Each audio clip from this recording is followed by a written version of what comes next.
الفخار وخلق الجن من مارج من نار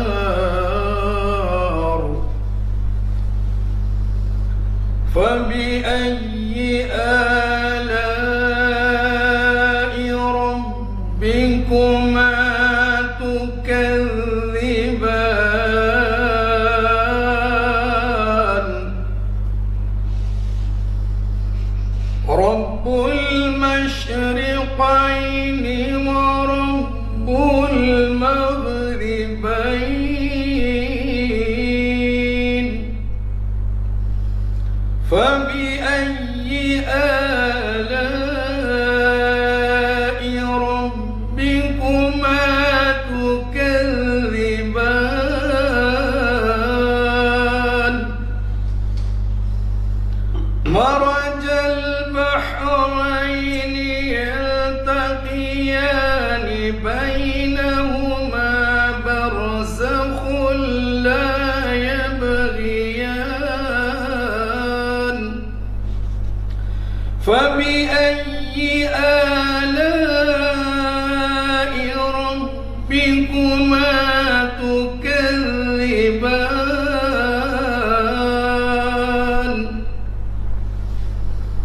يخرج منهما اللؤلؤ والمرجان فبأي آلاء ربكما تكذبان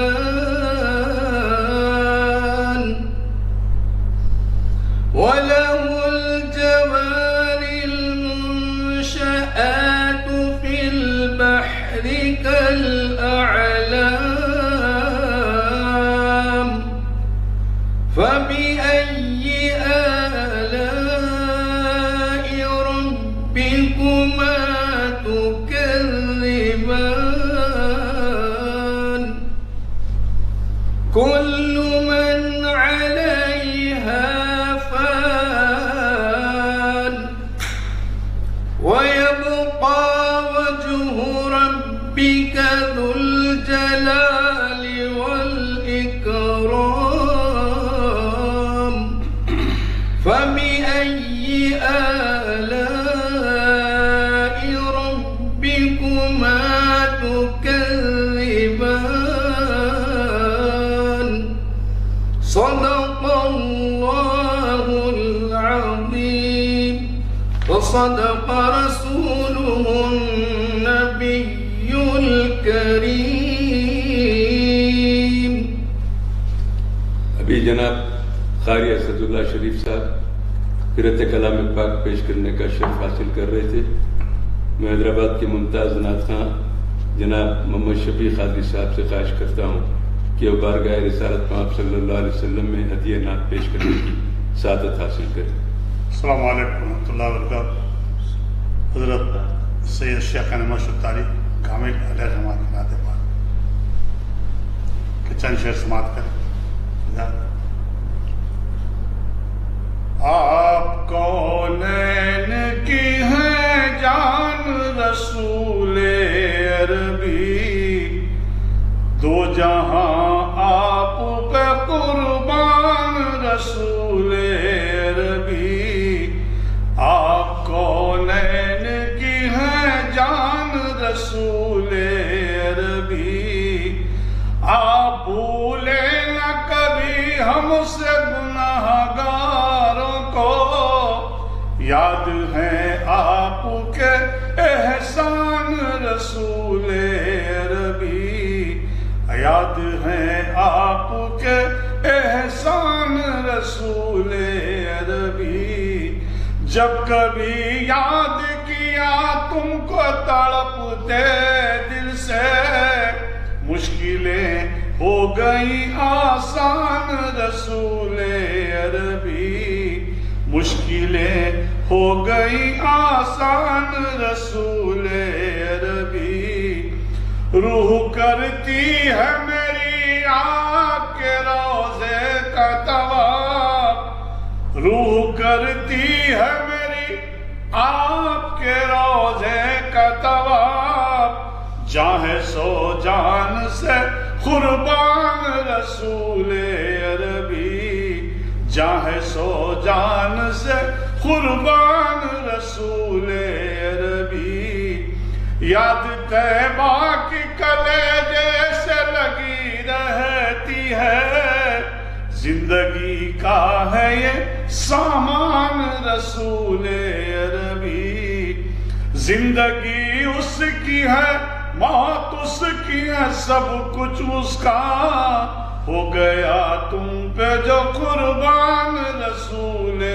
عربی، ہو گیا تم پہ جو قربان رسول عربی، آپ سے ربط محبت میں عجب لذت ہے، آپ سے ربط محبت میں عجب لذت ہے، تازہ ہو جاتا ہے ایمان رسول عربی، تازہ ہو جاتا ہے ایمان رسول عربی، آپ کے پائے مبارک ہو سر کامل ہو، آپ کے پائے مبارک ہو سر کامل ہو، مرنے والے کا ہے ارمان رسول عربی، مرنے والے کا ہے ارمان رسول عربی، دو جہاں آپ پہ قربان رسول عربی۔ ابھی آپ شفیع قادری صاحب سے نعت شریف سماعت فرما رہے تھے، میں جناب قاری اسد اللہ شریف صاحب سے خواہش کروں گا کہ بارگاہ رسالت مآب صلی اللہ علیہ وسلم میں ہدیہ نعت پیش کرنے کی سعادت حاصل کریں۔ السلام علیکم ورحمۃ اللہ وبرکاتہ۔ جب دور سے طیبہ کے مینار نظر آئے، جب دور سے طیبہ کے مینار نظر آئے، مینار نظر آئے، مجرم کو رہائی کے آثار نظر آئے، مجرم کو رہائی کے آثار نظر آئے، مکے کی فضاؤں میں طیبہ کی ہواؤں میں، مکے کی فضاؤں میں طیبہ کی ہواؤں میں، ہم نے تو جدھر دیکھا سرکار نظر آئے، ہم نے تو جدھر دیکھا سرکار نظر آئے، تعریف کرے کیسے الفاظ نہیں ملتے، تعریف کرے کیسے الفاظ نہیں ملتے، جس وقت محمد کا دربار نظر وقت محمد کا دربار نظر آئے، مغرور کو طیبہ میں کچھ بھی نہ نظر آیا، مغرور کو طیبہ کچھ بھی نہ نظر آیا، مسکین کو ہر جانب انوار نظر آئے، مسکین کو ہر جانب انوار نظر آئے، طیبہ کے سوا ہم نے مرزا کو جہاں دیکھا، طیبہ کے سوا ہم نے مرزا کو جہاں دیکھا، کچھ کھوئے ہوئے سے کچھ بیمار نظر آئے، جب دور سے طیبہ کے مینار نظر آئے، مجرم کو رہائی کے آثار نظر آئے۔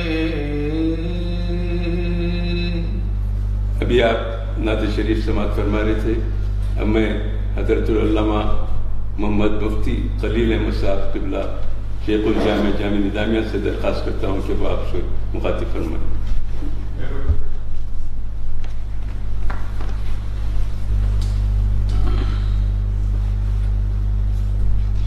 بسم اللہ الرحمن الرحیم، الحمدللہ رب العالمین، والصلاة والسلام علی سید الانبیاء والمرسلین وعلى آلہ الطیبین واصحابہ الاکرمین اجمعین، اما بعد۔ بزرگان ملت، برادران عزیز، اللہ سبحانہ و تعالیٰ نے اپنے حبیب پاک علیہ السلام پر بے حد احسانات فرمائے، کرم اور رحمت کی بارشیں فرمائیں، اور ان کی بخشش کے مختلف اسباب مقرر فرمائے۔ سابقہ امتیں عمر میں زیادہ ہوتی تھیں، کسی کی عمر 1000 سال، کسی کی عمر 1500 سال، کسی کی کچھ کم اور کسی کی کچھ زیادہ عمریں ہوا کرتی تھی۔ ظاہر ہے کہ عمر کی زیادتی کی وجہ سے اعمال صالحہ میں بھی اضافہ ہوتا ہوگا۔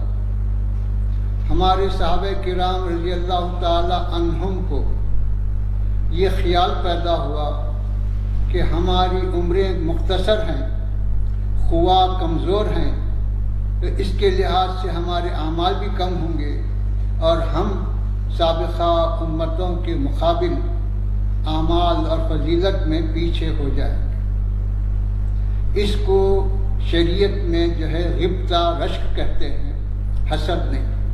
حسد کا مطلب یہ ہے کہ کسی کی نعمت کو، کسی کے کمال کو، کسی کے عروج کو دیکھ کر اس کا زوال چاہنا، یہ حسد ہے، اور حسد شریعت میں حرام ہے۔ کسی کی نعمت کو دیکھ کر، کسی کے کمال کو دیکھ کر اس جیسے کمال کی خواہش کرنا اور اپنے لیے بھی ویسے ہی خیر کی تمنا کرنا، یہ شریعت میں جائز ہے، یہ اس کو رشک کہا جاتا ہے۔ تو صحابہ کے اندر جو خیال پیدا ہوا وہ حسد کا نہیں، رشک کا تھا۔ لیکن اللہ سبحانہ و تعالیٰ نے صحابہ کے اس خیال کو اس نعمت کے ساتھ تبدیل فرما دیا کہ سورہ انا انزلنا نازل فرمایا، اور اس میں اس بات کا ذکر کیا کہ ہم ہی نے اس کو قرآن مجید کو شب قدر میں نازل کیا ہے۔ اور یہ بات آپ کو معلوم ہے کہ اللہ سبحانہ و تعالیٰ کے 104 کلام اس دنیا میں آئے، 4 بڑی کتابوں کی شکل میں آئے اور 100 صحائف کی شکل میں آئے، اور یہ تمام کے تمام اللہ کے کلام رمضان المبارک ہی میں نازل ہوئے، کسی اور مہینے میں نازل نہیں۔ اس ماہ مبارک کو حضور پاک علیہ السلام نے سید الشہور کے نام سے یاد فرمایا کہ یہ تمام مہینوں کا سردار ہے۔ پھر اس کے بعد بتلایا گیا کہ یہ مبارک مہینہ ایسا مبارک ہے کہ اگر کوئی بندہ اس میں نفل عمل کرتا ہے تو اللہ اس کے لیے فرض کا ثواب دیتا ہے۔ اس ماہ مبارک میں بندے کے ثواب میں بھی اضافہ کیا جاتا ہے، رزق میں بھی اضافہ کیا جاتا ہے، اور اس کے گناہوں کو معاف کیا جاتا ہے۔ تو بتلایا گیا کہ اگر کوئی شخص ایک فرض روزہ رکھتا ہے تو اس کو 70 روزوں کا ثواب دیا جائے گا، ایک فرض نماز ادا کرتا ہے تو اس کو 70 نمازوں کا ثواب دیا جاتا ہے۔ اس طرح سے اگر کوئی شخص 30 روزے رکھتا ہے تو اگر حساب لگائیں تو پورے 70 سے ضرب دینے کے بعد 2100 روزے ہوتے ہیں، جبکہ ایک سال میں قمری تاریخ کے لحاظ سے 355 دن سے زیادہ نہیں۔ تو آپ اللہ کی اس نعمت پر، اللہ کے اس انعام پر کتنا بھی شکر بجا لائیں کم ہیں کہ ایک مہینے میں آپ کو جو ہے کئی سالوں کی عبادت کا ثواب عطا فرما رہا۔ اسی طرح بتلایا گیا کہ یہ مبارک مہینہ ایسا مبارک ہے کہ اس میں اللہ پہلا اظہار رحمت کا فرمایا، دوسرا بتلایا کہ گناہوں کی مغفرت کا ہے، تیسرا دوزخ سے چھٹکارے کا ہے۔ پھر اس کے بعد بتلایا گیا کہ یہ محنت، یہ مشقت تو ہمیشہ ہی کرنا ہے، لیکن یہ امت اتنی کمزور ہے کہ وہ اتنی محنت بھی نہیں کر سکتی۔ معراج کے واقعات میں آپ نے سنا ہے کہ 50 نمازوں کے بجائے 5 نمازیں کر دی گئی۔ وہیں پر ظاہر کر دیا گیا کہ یہ امت زیادہ عمل کی متحمل نہیں ہے۔ پھر اس کے بعد اللہ سبحانہ و تعالیٰ نے اس مبارک ماہ میں اتنا ثواب، اتنا اجر اضافہ کرنے کے بعد پھر ایک ایسی رات عطا فرمایا کہ جس کے بارے میں خود قرآن کہتا ہے کہ وہ 1000 مہینوں سے بہتر ہے۔ یہ 1000 مہینے کا مطلب کیا ہے کہ 83 سال 4 ماہ اگر کوئی بندہ مسلسل عبادت کرے، اس میں کوئی وقفہ نہ آئے، کوئی فرق نہ آئے، تو بھی وہ ثواب نہیں پا سکتا، وہ اجر نہیں پا سکتا جو آپ کی ایک رات کے عمل میں اس کو اللہ اپنی رحمت سے، اپنی عنایت سے اس کو جو ثواب عطا۔ تو بتلائیے کہ اگر انسان بالغ ہونے کے بعد سے لے کر اپنی عمر کے جب تک کہ بھی اس کے لیے مقرر کی گئی اس وقت تک اگر یہ رات پائے تو سابقہ امتوں کی 1000 سال کی عبادت، سابقہ امتوں کی 1500 سال کی عبادت، وہ ساری کی ساری پیچھے ہو جائیں گی، اور اللہ کے حبیب پاک علیہ السلام کی امت کی ایک رات کی عبادت ان سے آگے ہو جائے۔ یہ اللہ کا فضل تھا، یہ اللہ کا کرم ہے۔ اسی وجہ سے بتلایا گیا کہ یہ شب قدر رمضان ہی میں ہے۔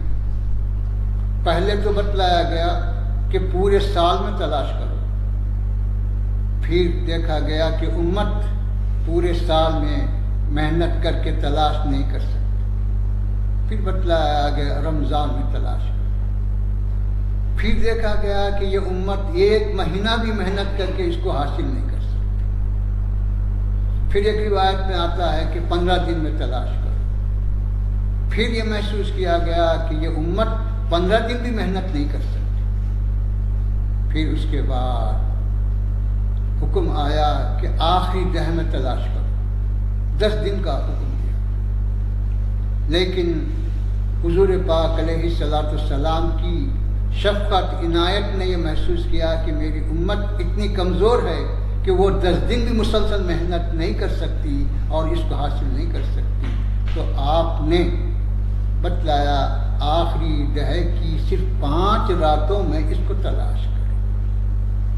تو جہاں پر ہم کو پہلے حکم دیا گیا تھا کہ 355 دن محنت کریں، تو اللہ کی جانب سے یہ رعایت ملی، یہ رخصت ملی کہ 350 دن ہم سے تخفیف کر دیے گئے اور صرف 5 دن کی محنت ہم پر رکھی۔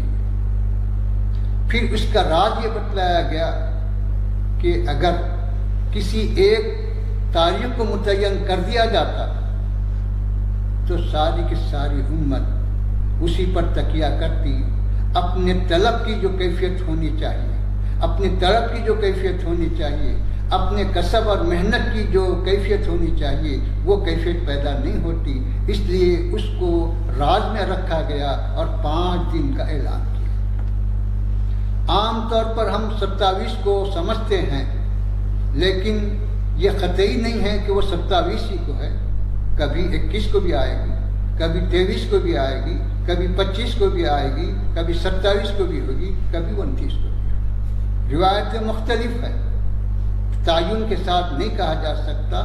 یہ ہم نے اپنے رواج اور بزرگوں کے تجربے کی بنا پر ایسا ایک تعین کر لیا، لیکن حقیقت اس کی ہے۔ تو میرے بزرگوں اور دوستو، یہ آج کی جو رات ہے جس کو ہم شب قدر کہتے ہیں، شب قدر کا مطلب کیا ہے؟ غروب آفتاب سے لے کر فجر کا وقت شروع ہونے تک اتنا ہی حصہ شب قدر۔ یہ نہیں ہے کہ فجر کی نماز بھی اس میں شامل ہے، اس کا وقت بھی اس میں شامل ہے، نہیں، صرف شب قدر غروب آفتاب کے بعد سے لے کر فجر کا وقت شروع ہونے تک، یا اپنی زبان میں کہیں کہ آخری وقت سحر تک ہی۔ تو کہاں برسوں کی عبادت، کہاں ہزاروں سال کی عبادت، اور کہاں چند گھنٹوں کی عبادت۔ پھر چند گھنٹے بھی ہم پوری عبادت میں نہیں گزار سکتے، حاجت ہے، ضرورت ہے، کھانا ہے، پینا ہے، کچھ آرام ہے، یہ سب ہے۔ اگر یہ سب چیزیں نکال دی جائیں تو اور بھی گھنٹے کم ہو جاتے، اور بھی مختصر سے گھنٹے رہ جاتے۔ لیکن اللہ کا یہ انعام کتنا بڑا ہے کہ صرف چند گھنٹوں کی عبادت کو اللہ نے ہزاروں سال کی عبادت پر فوقیت دی ہے۔ لیکن یہ کب؟ یہ اس وقت ہے جب کہ بندے کے اندر وہ طلب، وہ تڑپ اور وہ محبت و وارفتگی کے جذبات۔ ہم یہ سمجھتے ہیں کہ گناہوں کی معافی ایسے ہی ہو جاتی ہے، ایسا نہیں ہے۔ آج اللہ کی رحمت معاف کرنے پر اعلان پہ اعلان کیا جا رہا ہے کوئی گناہوں سے مغفرت طلب کرنے والا آئے اور مغفرت طلب کرے، میں اس کے گناہوں کو معاف کروں۔ ہے کوئی اپنے رزق میں کشائش طلب کرنے والا آئے، میں اس کے رزق میں کشائش عطا کروں۔ ہے کوئی اپنی عمر میں درازی مانگنے والا آئے، میں اس کی عمر میں درازی عطا کروں۔ یہ اعلان پر اعلان اللہ کی جانب سے ہو رہا ہے، اور اللہ کا وعدہ پکا ہے، اس میں کوئی شک نہیں۔ لیکن بتلایا گیا کوفے کی جامع مسجد میں ایک شخص اپنے گالوں پہ ہاتھ مار رہا ہے اور زبان سے کہہ رہا ہے کہ توبہ توبہ توبہ۔ حضرت سیدنا علی رضی اللہ تعالیٰ عنہ ادھر سے گزر رہے تھے، فرمایا یہ کیا کر رہا؟ تو کہتا ہے کہ میں گناہوں سے توبہ کر رہا ہوں۔ آپ نے فرمایا کہ اس کا نام توبہ نہیں ہے، اس کو توبہ نہیں کہتے۔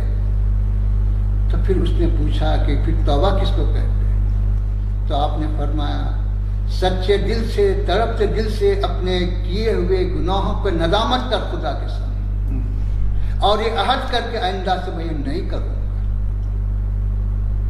پھر اس کے بعد جتنا مال حرام سے تیرا گوشت پوشت بڑا ہے وہ چھٹ نہ جائے، جتنوں کے حقوق تلف کیا ہے ان کے حقوق ادا نہ کرے بندوں کے، اس وقت تک تیری توبہ قبول نہیں ہے، تیری زبان میں تاثیر نہیں آتی۔ تو توبہ اس کا نام ہے، یہ نہیں ہے کہ خالی زبان سے ہم یہ کہہ لیں استغفر اللہ کہیں، وہ فلاں کہیں فلاں کہیں۔ اور سب سے زیادہ تاکید حضور پاک علیہ الصلوۃ والسلام نے ہم کو گناہوں سے توبہ کرنے کی فرمائی۔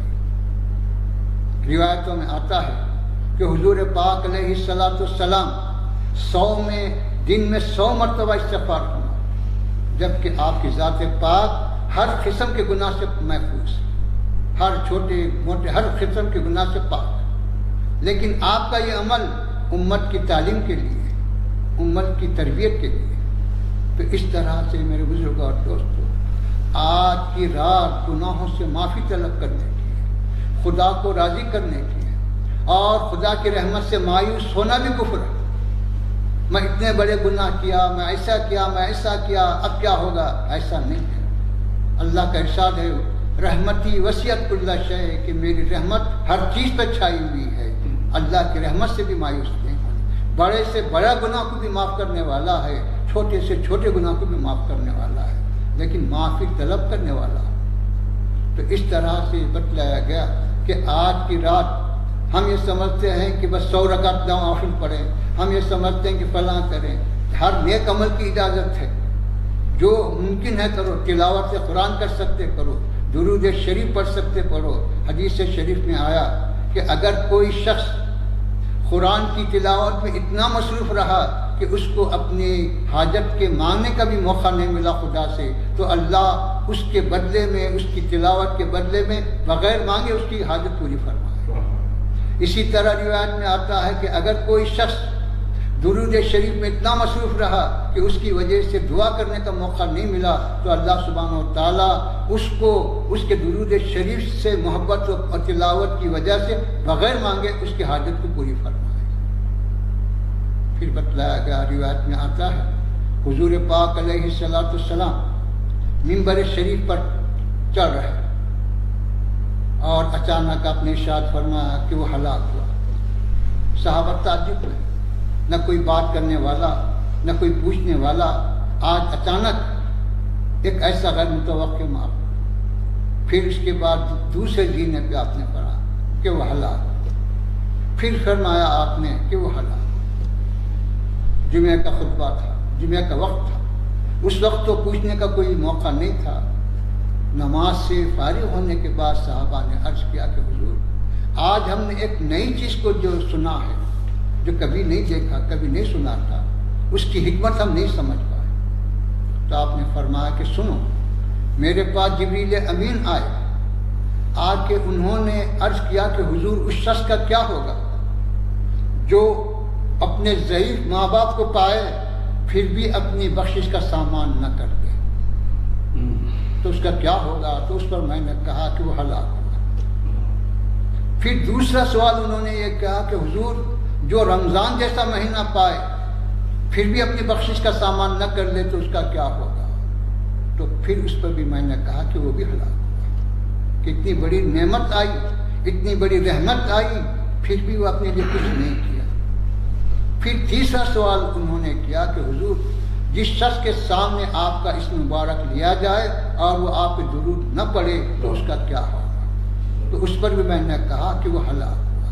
کہ اتنی آسانی سے ملنے والی نعمت، اتنی آسانی سے ملنے والا فضل، نہ کوئی مشقت نہ کوئی محنت، اللہ اس پر جو ہے کئی درجے ثواب عطا فرمانے والا، اتنی آسان محنت نہیں کر سکا تو بڑی مشقت والی محنت کیا کر سکتا؟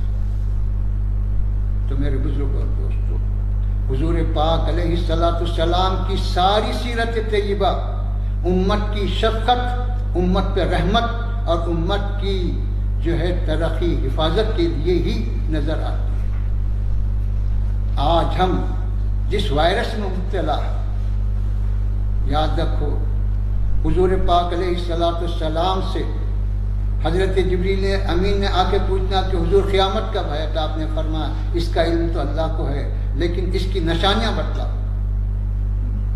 قیامت کے قریب قرآن مجید نے سورہ دخان کا جو ذکر ہے کہ ایک دھواں کا دھواں ہوگا، اس وقت کے حالات کے لحاظ سے مفسرین نے جو تفصیل بیان کی، لیکن قیامت کے قریب ایک دھواں ساری دنیا پر چھا جائے گا، جس کی وجہ سے ساری دنیا مصیبت میں آ جائے گی۔ آج جس وائرس کا ہم ذکر کر رہے ہیں تو اس طرح کے واقعات آتے ہی رہیں گے اور اس کا تسلسل قیامت تک چلتا ہی رہے گا۔ سورج کا بے نور ہونا یہ بھی ثابت ہے، اور کیفیات کا ہونا، یہ سب ثابت ہے ہمارے ہی شریعت میں، قرآن مجید میں، احادیث شریفہ۔ تو آج جس رات کا ہم ذکر کر رہے ہیں اس میں قرآن مجید کا نزول ہوا۔ تو یاد رکھیے قرآن مجید اللہ کا وہ کلام ہے کہ اس جیسا کلام قیامت تک نہ آ سکتا ہے، نہ آج تک کوئی کلام ایسا لایا گیا۔ آج گئی گزری حالت میں بھی سب سے زیادہ پڑھی جانے والی کتاب ہے تو قرآن مجید ہے۔ اس سے بڑھ کر کوئی کتاب کی تلاوت نہیں۔ آج دنیا میں کوئی مذہب والا یہ دعویٰ نہیں کر سکتا کہ اس کی مذہبی کتاب محفوظ ہے، خواہ کوئی مذہب والا۔ صرف مسلمان ہی دعویٰ کر سکتے ہیں کہ ان کی کتاب 1400 سال سے آج تک جوں کی تو محفوظ ہے، اس کے زبر و زیر میں کوئی فرق نہیں آیا اور قیامت تک وہ محفوظ رہے گی۔ یہ قرآن کی حفاظت کا دعویٰ مسلمان ہی کر سکتے ہیں، کوئی اور قوم نہیں کر سکتی، کیونکہ اس کی حفاظت کا وعدہ اللہ نے کیا۔ پھر اسی طرح میرے بزرگوں اور دوستوں، قرآن مجید یہ کئی علوم کا سرچشمہ ہے۔ اس میں سائنس ہے، اس میں فلکیات ہیں، اس میں علوم سماوی ہیں، علوم ارضی ہیں، نباتات ہیں، جمادات ہیں، اور جتنے دنیا میں علوم ہیں وہ سب کے سب قرآن میں ہیں، اور جتنے علوم پیدا ہونے والے ہیں وہ سب کے سب قرآن میں موجود ہیں۔ آج ہم یہ سمجھتے ہیں کہ سائنس کی یہ ترقی ہے، یقیناً سائنس والے جو چیز بند تھی کھول کے بتا رہے، لیکن قرآن نے پہلے سے واضح کر دیا۔ ستاروں کی گردش کا ذکر قرآن میں ہے اور کسی میں نہیں۔ ستاروں کی گردش کیسے ہوتی وہ سب اس کا ذکر قرآن میں۔ سورج اور چاند کی گردش کیسے ہوتی وہ سب قرآن میں۔ یاد رکھیے ہم غفلت میں ہیں، ہماری عبادتیں، نماز سورج کی گردش سے متعلق۔ سورج ڈوبتا ہے تو مغرب شروع ہوتی ہے، سورج جب نکلتا ہے تو فجر ختم ہوتی ہے، زوال ہوتا ہے تو ظہر شروع ہوتا ہے، سایہ دو چند ہوتا ہے تو عصر شروع ہوتا ہے۔ اس سورج کی گردش پر ہے، روزے چاند کی گردش پر ہے۔ اس کو کس نے بتلایا؟ قرآن نے بتلایا، شریعت نے بتلایا، اسلام نے بتلایا، کوئی اور نہیں بتلایا۔ اسی طرح میرے بزرگ اور دوستو، لیکن ہم اپنے پاس دولت رکھ کر بھکاری بنے ہوئے، ہم اپنے پاس سرمایہ رکھ کر بے بس بنے ہوئے، اور اللہ سبحانہ و تعالیٰ بتلاتا ہے کہ دیکھو تم اپنی کثرت پہ اگر دعویٰ کریں گے تو ناکام رہیں گے، خلت میں رہ کر خدا کی ذات پر توکل کریں گے تو تم کامیاب رہیں گے۔ چنانچہ غزوات میں بتلایا گیا، صحابہ کو ایک غزوے میں یہ خیال آیا کہ ہم تو ضرور کامیاب ہوں گے کیونکہ ہم کثیر تعداد ہیں۔ تو جس وقت یہ خیال آیا اس وقت شکست ہوئی۔ جنگ بدر میں مسلمان 313 تھے، ادھر 1000 تھے، کوئی تقابل نہیں تھا، لیکن پورا توکل خدا کی ذات پر تھا، اللہ نے فتح عطا فرمایا۔ تو اس لیے اللہ فرماتا ہے تم اپنی کسی چیز پر دعویٰ نہ کرو، زام نہ کرو، تم ہمیشہ رجوع اللہ رہو اور خدا ہی سے طلب کرو تو میری نصرت تمہارے ساتھ ہے۔ تو میرے بزرگوں اور دوستو، آج کی رات ہم کو یہ پیغام دے رہی ہے کہ ہم اپنے خدا کو کس طرح راضی کریں۔ مانگنے میں کوئی قید نہیں رکھی گئی کہ آپ یہی چیز مانگو، یہ چیز مت مانگو، جتنا چاہے مانگو۔ اور روایتوں میں آتا ہے اللہ سبحانہ و تعالیٰ اس بندے سے خوش ہوتا ہے جو مانگتا ہے، اس بندے سے ناراض ہوتا ہے جو نہیں مانگتا، کیونکہ اللہ کی ذات دینے والی ہے، رزاق ہے۔ تو اس لیے وہ مانگنے والے بندے سے خوش ہوتا ہے۔ تو مانگو، جتنا مانگتے ہو، حرام مت مانگو، ظلم کی چیز مت مانگو، ناجائز چیز مت مانگو، حلال چیز جتنی مانگنا چاہتے مانگو، جیسا مانگنا چاہتے مانگو۔ اس لیے بزرگوں سے منقول ہے کہ کسی بزرگ سے پوچھا گیا مانگنے کے لیے تو ہزاروں لاکھوں نعمتیں ہیں، کیا کیا مانگو؟ اگر مانگنا ہی شروع کرا، گنتی شروع کرا تو عمر ختم ہو جائے گی، خدا کی نعمتیں تو ختم نہیں۔ تو انہوں نے کہا تو اگر اگر مانگنا ہے تو عزت کی زندگی اور ایمان کی موت مانگ دے، بس کافی ہے۔ بہت نعمتیں ہیں، عزت کی زندگی مانگ، ایمان کی موت مانگ، تو یہ ہے۔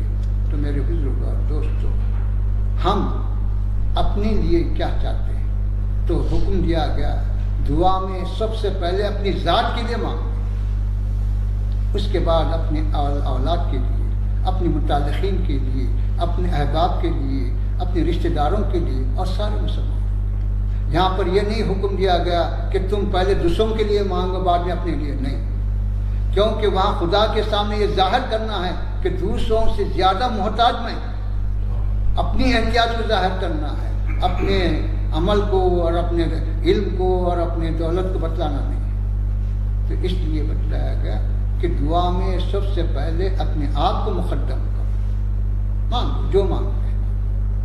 پھر اس کے بعد بتلایا گیا کہ تڑپتے ہوئے دل سے مانگو۔ 7 سمندر کا پانی تمہارے گناہ کو دھو نہیں سکتا، اگر تمہاری آنکھ سے 2 قطرے خدا کے ڈر سے نکلتے ہیں تو یہ 2 قطرے تمہارے گناہوں کو مٹا سکتے ہیں۔ تو بتلایا گیا تو تمہارے آنکھ کے آنسو یہ خدا کو پسند ہے، تمہارے دل کی تڑپ یہ خدا کو پسند ہے۔ تو اس طرح سے جب بتلایا گیا کہ تڑپتے ہوئے دل سے، اپنی ندامت کے ساتھ، اپنی شرمندگی کے ساتھ، اپنی عاجزی کے ساتھ، اپنی بندگی کے ساتھ مانگو، اور حضور پاک علیہ السلام کا وسیلہ لے کر مانگو، تو دعا قبول ہوتی ہے۔ کیونکہ ہمارے باوا حضرت آدم علیہ السلام سے جب خطا ہوئی تو انہوں نے حضور پاک علیہ السلام کا وسیلہ لے کر دعا کی۔ تو جو اپنے باپ کی سنت پہ عمل کرتا ہے تو اس کے لیے یہی طریقہ ہے۔ تو آج کی رات جو ہے ہمارے لیے مبارک رات ہے، ہمارے لیے رحمت والی رات ہے، ہمارے لیے برکت والی رات ہے کہ ہم اپنی آئندہ کی زندگی کا لاہ عمل بنائیں، کس طرح سے ہم کو آئندہ عمل کرنا چاہیے اور کس طرح اللہ کی نعمتوں کی قدر کرنا چاہیے اور کس طرح اپنے مستقبل کو سنوارنا چاہیے۔ بولنے کے لیے باتیں بہت ہیں، کرنے کے لیے اعمال بہت ہیں، لیکن حضور پاک علیہ السلام کی جو رحمت ہے کہ آپ کا جو ارشاد ہے کہ جیسا سابق میں پوری کی پوری امت کو اللہ نے ہلاک کر دیا، عذاب میں ان کو برباد کر دیا، لیکن حضور پاک علیہ السلام کی پوری امت کو ہلاک نہیں کرے گا۔ یہ اللہ کا وعدہ، حضور کا ارشاد ہے۔ مصیبت آئے گی، پریشانیاں آئیں گی، بیماریاں آئیں گی، لیکن امت ہلاک نہیں ہوگی، یہ یقینی بات اور پکی بات ہے۔ اور آج کی جو سزا ہے یہ ظالموں کے ظلم کی کثرت کی وجہ سے ہے، گستاخوں کی گستاخی کی وجہ سے یہ سزا دے رہا ہے اللہ، اور بتلا رہا ہے کہ دیکھو یہ ایک وائرس جو نظر آنے والا بھی نہیں ہے، تمہاری ساری قوتوں طاقتوں کو مفلوج کر کے رکھ دیا، تم کچھ نہیں کر سک رہے۔ یہ وائرس آیا تھا، پیدا کون کیا؟ تو قدرت اپنا ایک جھلک بتلا رہی ہے کہ تم ایک چیز میں تم مقابلہ قدرت کا نہیں کر سکتے، تو پھر قیامت کا منظر کیا ہوگا؟ اور چیزوں کا جو ذکر قرآن میں، حدیث میں اور کتابوں میں آج کا کیا ہوگا؟ کہ یہ فاعتبروا یا اولی الابصار بتلایا گیا کہ عبرت کا مقام ہے، عبرت سیکھو کہ تم اپنی سب کچھ قوت، طاقت، صلاحیت، پیسہ، عدد سب کچھ رکھنے کے بعد کیا کر سکتے؟ کچھ نہیں کر سکتے، یہی کافی ہے تمہارے۔ تو اس لحاظ سے اللہ سبحانہ و تعالیٰ سے میں دعا کرتا ہوں کہ اے اللہ، ہم خطا کار ہیں، سیاہ کار ہیں، ہم اس لائق نہیں ہیں کہ کچھ کہہ سکیں، کچھ کر سکیں، لیکن تیرے فضل سے امید رکھتے ہیں، تیرے حبیب پاک علیہ السلام کو وسیلہ لے دعا کرتے ہیں کہ تو اپنے حبیب پاک علیہ السلام کے صدقے طفیل میں ہم پہ رحم فرما، کرم فرما، اس مصیبت سے ہم کو نجات عطا فرما، ظالموں کو کیفر کردار تک پہنچا، مسلمانوں کی حفاظت فرما۔ صلی اللہ تعالی علی خیر خلقہ ونور عرشہ وعلی آلہ الطیبین واصحابہ الاکرمین اجمعین برحمتہ اللہ۔ ابھی حضرت مولانا مفتی خلیل احمد صاحب شیخ الجامع جامع نظامیہ مخاطب فرما رہے تھے. میں مولانا سید شاہ ظہیر الدین علی صوفی قادری سے درخواست کرتا ہوں کہ وہ مخاطب کریں.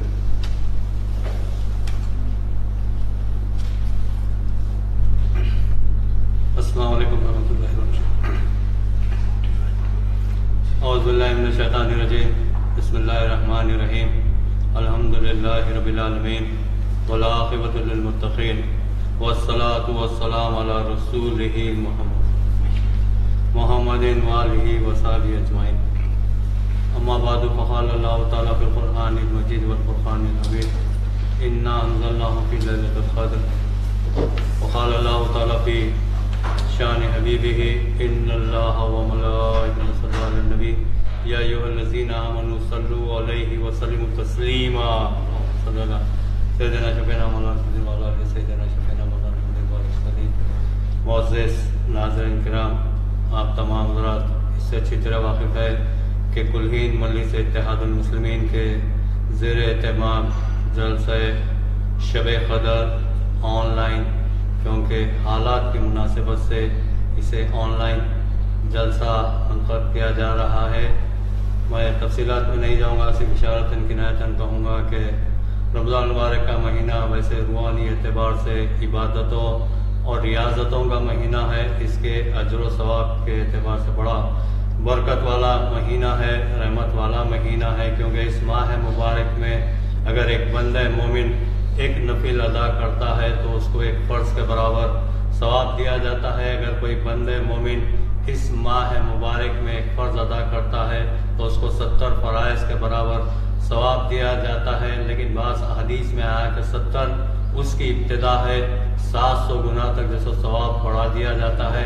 میرے آقا نے ارشاد فرمایا کہ اگر رمضان مبارک کی فضیلتوں کا، نعمتوں کا، انعامات کا اگر اظہار ہوتا تو لوگ دعا کرتے، تمنا کرتے کہ سال تمام یہ مہینہ رہے. ایسا برکتوں والا، رحمتوں والا مہینہ ہے. رحمت باری تعالیٰ کے بہارے لوٹتے جانے کا مہینہ ہے، کیونکہ اس ماہ مبارک میں ایک رات ایسی عطا کی گئی ہے، ایک رات ایسی پوشیدہ رکھی گئی ہے جس کی ایک رات کی عبادت کو پروردگار عالم نے 1000 مہینے کی عبادت سے بہتر و افضل قرار دیا. لیکن اس رات کو پوشیدہ رکھا گیا، حکم دیا گیا کہ لوگوں شب قدر کو تلاش کرو.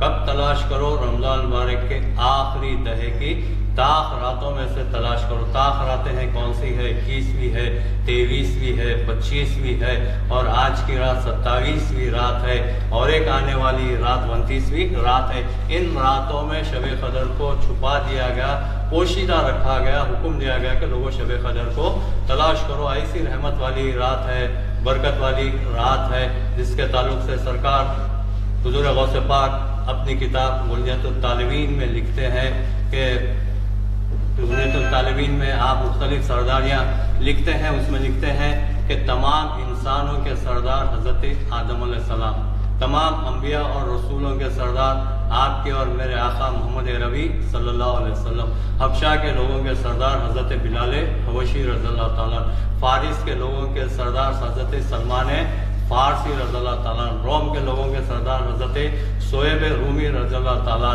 تمام شہروں کا سردار شہر مکہ، تمام وادیوں کی سردار بیت المقدس کی وادی، تمام پہاڑوں کا سردار کوہ طور سینا، تمام پتھروں کا سردار حجر اسود، تمام کنوؤں کا سردار زمزم کا کنواں، تمام لکڑیوں کی سردار حضرت موسیٰ علیہ السلام کا عصا، تمام اونٹنیوں کی سردار حضرت صالح علیہ السلام کی اونٹنی، اور تمام مچھلیوں کی سردار وہ مچھلی جس کے پیٹ میں حضرت یونس علیہ السلام تھے، اور تمام آسمانی کتابوں کی سردار قرآن مجید، قرآن مجید کی تمام سورتوں کی سردار سورہ فاتحہ، تمام مہینوں کا سردار رمضان المبارک کا مہینہ، تمام دنوں کا سردار جمعے کا دن، اور تمام راتوں کی سردار شب قدر، تمام راتوں کی سردار شب قدر. اور ایسی متبرک و برکت والی رات ہے جس کی عظمت اور بزرگی کو دنیا انسانیت پر ظاہر کرنے کے لیے،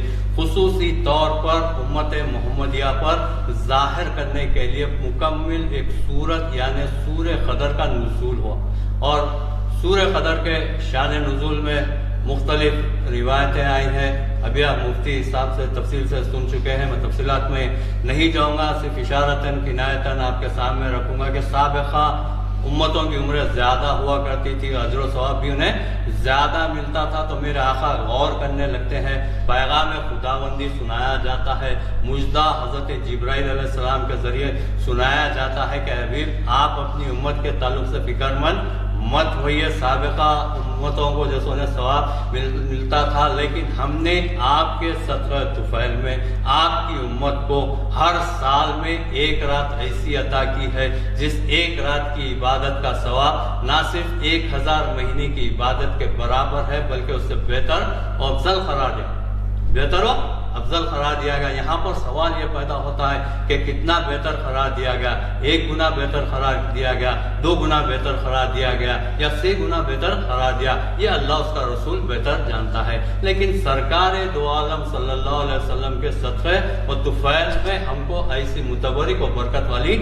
رات عطا کی گئی ہے، سابقہ کسی امت کو شب قدر جیسی رات عطا نہیں کی گئی تھی۔ سابقہ امتوں پر بھی روزے فرض کیے گئے تھے، انہیں بھی آسمانی کتابیں عطا کی گئی تھی، لیکن سرکار دو عالم صلی اللہ علیہ وسلم کے 17 طفیل میں ایسی رات جیسو ہم کو عطا کی گئی ہے جس ایک رات کی عبادت کو جیسو پروردگار عالم نے 1000 مہینے کی عبادت سے بہتر افضل قرار دیا، لیکن اس رات کو پوشیدہ رکھا، حکم دیا گیا کہ لوگوں شب قدر کو تلاش کرو، لیکن اکثر علماء کا اس بات پر اجماع ہے کہ شب قدر 27ویں شب ہو سکتی ہے، 29ویں بھی ہو سکتی ہے، اور ایسی متبرک و برکت والی رات ہے کہ حدیث شریف میں آتا ہے کہ جبرائیل علیہ السلام بحکم خداوندی اپنے ساتھ 70,000 فرشتے اور ملائکہ کی جماعت لے کر اس روئے زمین پر نازل ہوتے ہیں، اور آپ کے ساتھ جیسے 4 نورانی جھنڈے ہوتے ہیں۔ پہلے جھنڈے کو حرم کعبہ پر نصب کر دیا جاتا ہے، دوسرے جھنڈے کو مسجد نبوی مدینہ منورہ میں نصب کر دیا جاتا ہے، اور تیسرے جھنڈے کو مسجد اقصی بیت المقدس پر جیسا نصب کر دیا جاتا ہے، چوتھے جھنڈے کو مسجد کوہ طور سینا پر نصب کر دیا جاتا ہے، اور حضرت جبرائیل علیہ السلام اپنے ساتھی فرشتے اور ملائکہ کو کہتے ہیں کہ ساری روئے زمین پر پھیل جائے، ساری روئے زمین پر پھیل جائے۔ آج کی رات یعنی شب قدر کی رات جیسو فرشتے اور ملائکہ ساری روئے زمین پر پھیلے ہوئے ہیں، کہاں پر ہے؟ مساجدوں میں داخل ہوتے ہیں، عبادت گھروں میں داخل ہوتے ہیں، مومن بندوں کے گھروں میں داخل ہوتے ہیں، اور کیا کرتے ہیں؟ روایتوں میں آتا ہے کہ فرشتے اور ملائکہ دیکھتے ہیں کہ ایک بندے مومن خشوع اور خضوع کے ساتھ عبادتوں میں مشغول ہے، تو روایتوں میں آتا ہے کہ فرشتے اور ملائکہ اس بندے مومن کے لیے دعائے مغفرت کرتے ہیں، اور دیکھتے ہیں کہ ایک بندے مومن کو کہ جیسے اخلاص نیت کے ساتھ خشوع اور خضوع کے ساتھ دعاؤں میں مشغول ہے، تو فرشتے اور ملائکہ اس بندے مومن کی دعا پر آمین کہتے ہیں۔ کیسی متبرک رات ہے، یہاں پر ہم امام صاحب کی دعا پر ہم مقتدی جیسو آمین کہتے ہیں، لیکن کیسی متبرک رات ہے کہ ایک گناہگار بندے کی دعا پر فرشتے اور ملائکہ سید الملائکہ حضرت جبرائیل علیہ السلام آمین کہہ رہے ہیں، اور روایتوں میں آتا ہے کہ فرشتے اور ملائکہ جیسو بندے مومن سے مصافحہ کرتے ہیں۔ صوفیاء کرام جیسے اس مصافحے کی نشانی بتائی کہ اس بندے مومن کے آنکھ سے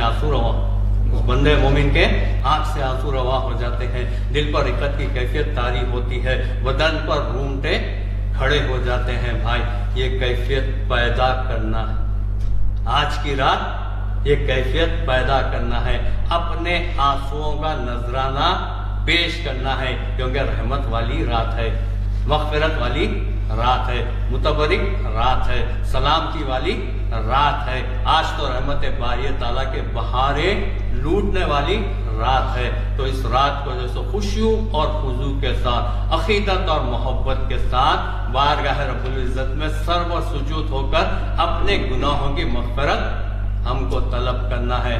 روایتوں میں آتا ہے کہ شیطان ایک مرتبہ بارگاہ رب العزت میں عرض کرتا ہے کہ باری تعالیٰ مجھے قسم ہے تیری عزت کی، باری تعالیٰ مجھے قسم ہے تیری عزت کی، میں اولاد آدم کو ان کے جسموں میں جان رہنے تک بھٹکاتا رہوں، جسموں میں جان رہنے تک بھٹکاتا رہوں گا تو خطاب باری تعالیٰ ہوتا ہے کہ مجھے بھی قسم ہے اپنے عزت و جلال کی، مجھے بھی قسم ہے اپنے عزت و جلال کی، ان کی مغفرت کرتے رہوں گا اس وقت تک جب تک وہ مجھ سے مغفرت طلب کرتے، ان کے سانس کے اکھڑنے تک ان کی مغفرت کرتے رہوں گا۔ ہم تو مائل با کرم ہے کوئی ساحل ہی نہیں، ہم تو مائل با کرم ہے کوئی ساحل ہی نہیں، راہ دکھلائے کسے کوئی رہوے منزل ہی نہیں۔ رحمت باری تعالیٰ تو بہانے ڈھونڈتے رہتی ہے۔ آج کی رات رحمت والی رات ہے، مغفرت والی رات ہے، کہ ضرورت اس بات کی ہے کہ ہم جیسے اخلاص نیت کے ساتھ، خشوع اور خضوع کے ساتھ ایسی حالت میں سر و سجود ہونے کی ضرورت ہے کہ سر ندامت گناہوں کے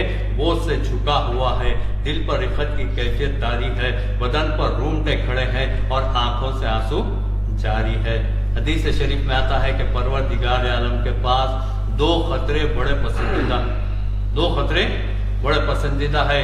ایک خطرہ جو شہید کے جسم سے خون کا نکلتا ہے، روایتوں میں آتا ہے کہ شہید کے جسم سے نکلنے والا پہلا خطرہ خون زمین پر گرنے نہیں پاتا کہ اس کی مغفرت ہو۔ شہید کی ارواح کو روح کا استقبال کے لیے آسمان سے فرشتے اور ملائکہ کی جماعت آتی ہے، اور جب شہید کی ارواح کو آسمانوں کی طرف لے جایا جاتا ہے تو جنت کے سارے دروازے کھول دیے جاتے ہیں، حور و غلما جنت کے دروازے پر کھڑی ہوتی ہے اور ندات دی جاتی ہے کہ شہید کی ارواح کو، شہید کی روح کو میرے دروازے سے داخل کر، میرے دروازے سے داخل کرے۔ روایتوں میں آتا ہے کہ شہید کی ارواح جب جنت میں داخل ہوتی ہے تو خطاب باری تعالیٰ ہوتا ہے شہید کی ارواح سے کہ شہید بتا تجھے میری جنت کیسے لگی؟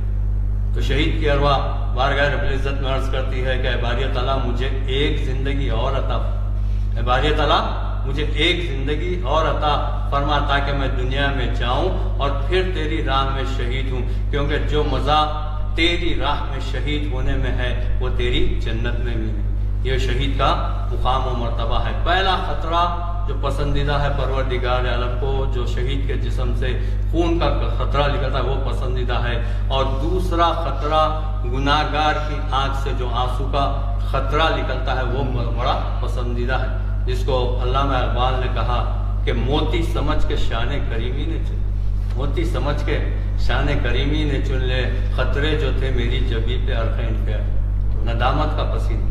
روایتوں میں آتا ہے کہ گناہگار کی آنکھ سے نکلنے والے آنسو کا خطرے کا بھی رحمت باری تعالیٰ استقبال کرتی ہے، اور آج کی رات ہم کو آنسو بہانا ہے، سر و سجود ہونا ہے ایسی حالت میں کہ دنیا سے اپنے آپ کو دور کر لینا، یعنی دنیا کی گندگی سے دور کر لینا ہے، بے خودی کے عالم میں سر و سجود ہونا ہے۔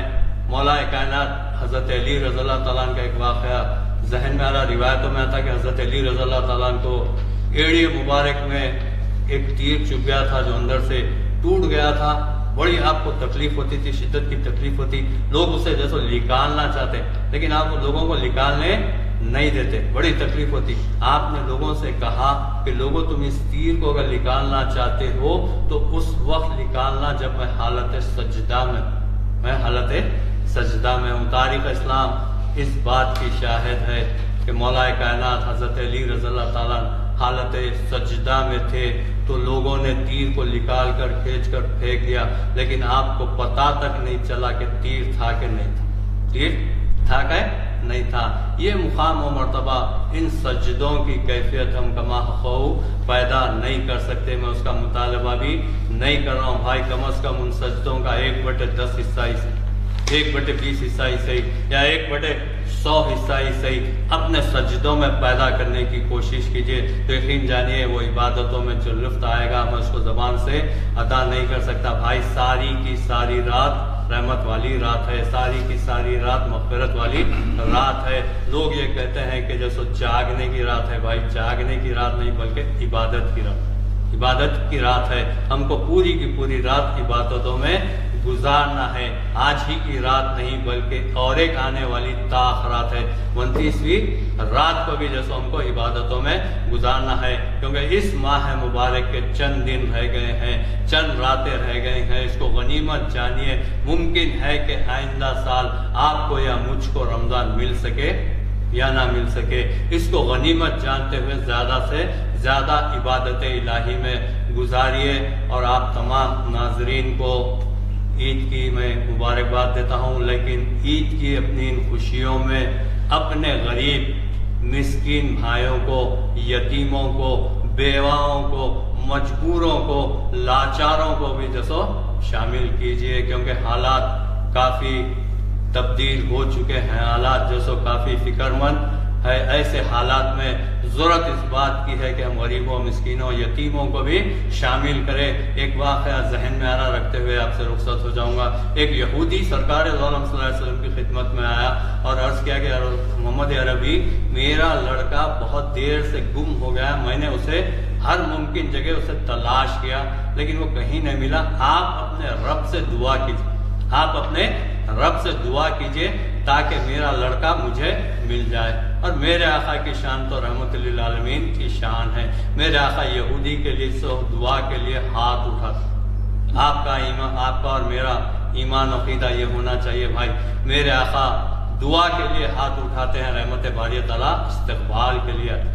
جیسے ہی میرے آقا دعا کے لیے ہاتھ اٹھاتے ہیں، ایک صحابی رسول کھڑے ہوتے ہیں اور کہتے ہیں رسول اللہ، میں اس یہودی کے لڑکے کو شخصی طور پر جانتا ہوں، یہ فلاں محلے میں اور لڑکوں کے ساتھ کھیل رہا.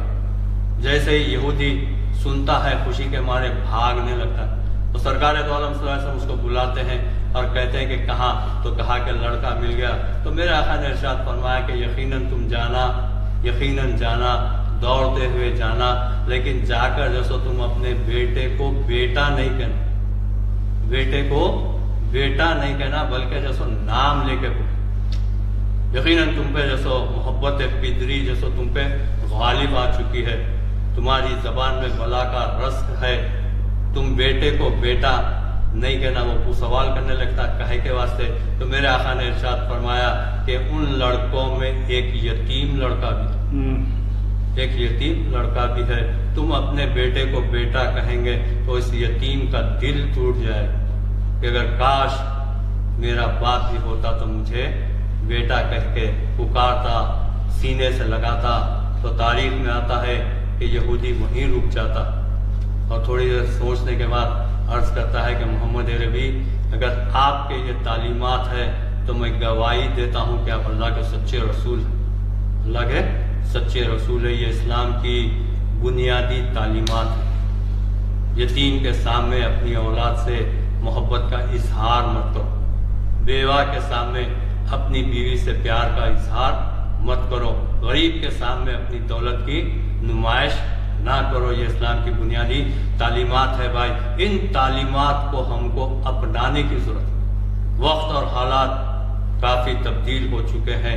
ہم میں غلامان محمدی کی شان جیسو ہم کو پیدا کرنا ہے، جس کو ماہر القادری نے کہا کہ میں کچھ شان سے گزرا سر محشر ماہر، میں کچھ شان سے گزرا سر محشر ماہر، شور اٹھا کے محمد کا غلام آ. ایک غلام محمد کی یہ شان، آج 160 کروڑ سے غلامان محمدی اس روئے زمین پر رہتے ہیں اور ہماری کیا شان ہونی چاہیے، کیا شان ہے، اس کا میں فیصلہ آپ پر چھوڑتا ہوں بھائی. متبرک مہینہ گزر رہا ہے، اس کے چند دن رہ گئے ہیں. اس ماہ مبارک کو اپنی زندگیوں میں انقلاب کا ذریعہ بناتے ہوئے آنے والے 11 مہینے بحیثیت ایک سچے اور پکے مسلمان کی اپنی زندگی گزارنے کی کوشش کرنا چاہیے. کیونکہ ہمارے اخلاق کو دیکھ کر، ہمارے کردار کو دیکھ کر جیسے لوگ یہ کہے کہ غلام محمد ہوتے ہیں تو ایسے ہوتے ہیں، غلام محمد ہوتے ہیں تو ایسے ہوتے ہیں، غلام محمد کی شان ہے تو ایسی شان ہے. تو آنے والے 11 مہینے میں غلامان محمدی کی شان پیدا کیجیے. اللہ تعالیٰ سے دعا ہے کہ اللہ تعالیٰ تمام مسلمانوں کو شب قدر عطا فرمائے. شب قدر کی رحمتیں، برکتیں، انعامات سے تمام عالم اسلام کے مسلمانوں کو انعامات سے سرفراز فرما. اے باری تعالیٰ ہمارے روزوں کو قبول فرما. اے باری تعالیٰ ہماری نمازوں کو قبول فرما. اے باری تعالیٰ اس ماہ مبارک کی رحمتیں، برکتیں، سعادتوں سے ہم سب کو مالا مال فرما. اے باری تعالیٰ اس رات کے واسطے اور وسیلے سے تجھ سے بھیک مانگتے ہیں کہ اے باری تعالیٰ اس کورونا وائرس کے وبا کو اپنے قدرت کاملہ سے دور فرما. اے باری تعالیٰ ہم میں اتنی طاقت نہیں کہ اس کا مقابلہ کر سکے، تو اپنی رحمت سے، تو اپنی قدرت سے اسے دور فرماتے ہوئے تمام دنیا انسانیت کے لوگوں کی جانوں کی حفاظت فرما۔ اے باری تعالیٰ جو اس مرض میں مبتلا ہے انہیں شفا عطا فرما، صحت عطا فرما، صحت کاملہ عطا فرما۔ آمین ثم آمین برحمتک یا رب العالمین والحمدللہ رب العالمین۔ مولانا سید شاہ ظہیر الدین علی صوفی قادری صاحب ابھی آپ سے مخاطب تھے۔ میں جناب شفیع قادری صاحب سے درخواست کرتا ہوں کہ وہ نعت شریف پیش کرنے کی سعادت حاصل کریں۔ السلام علیکم۔ واہ کیا جود و کرم ہے شہ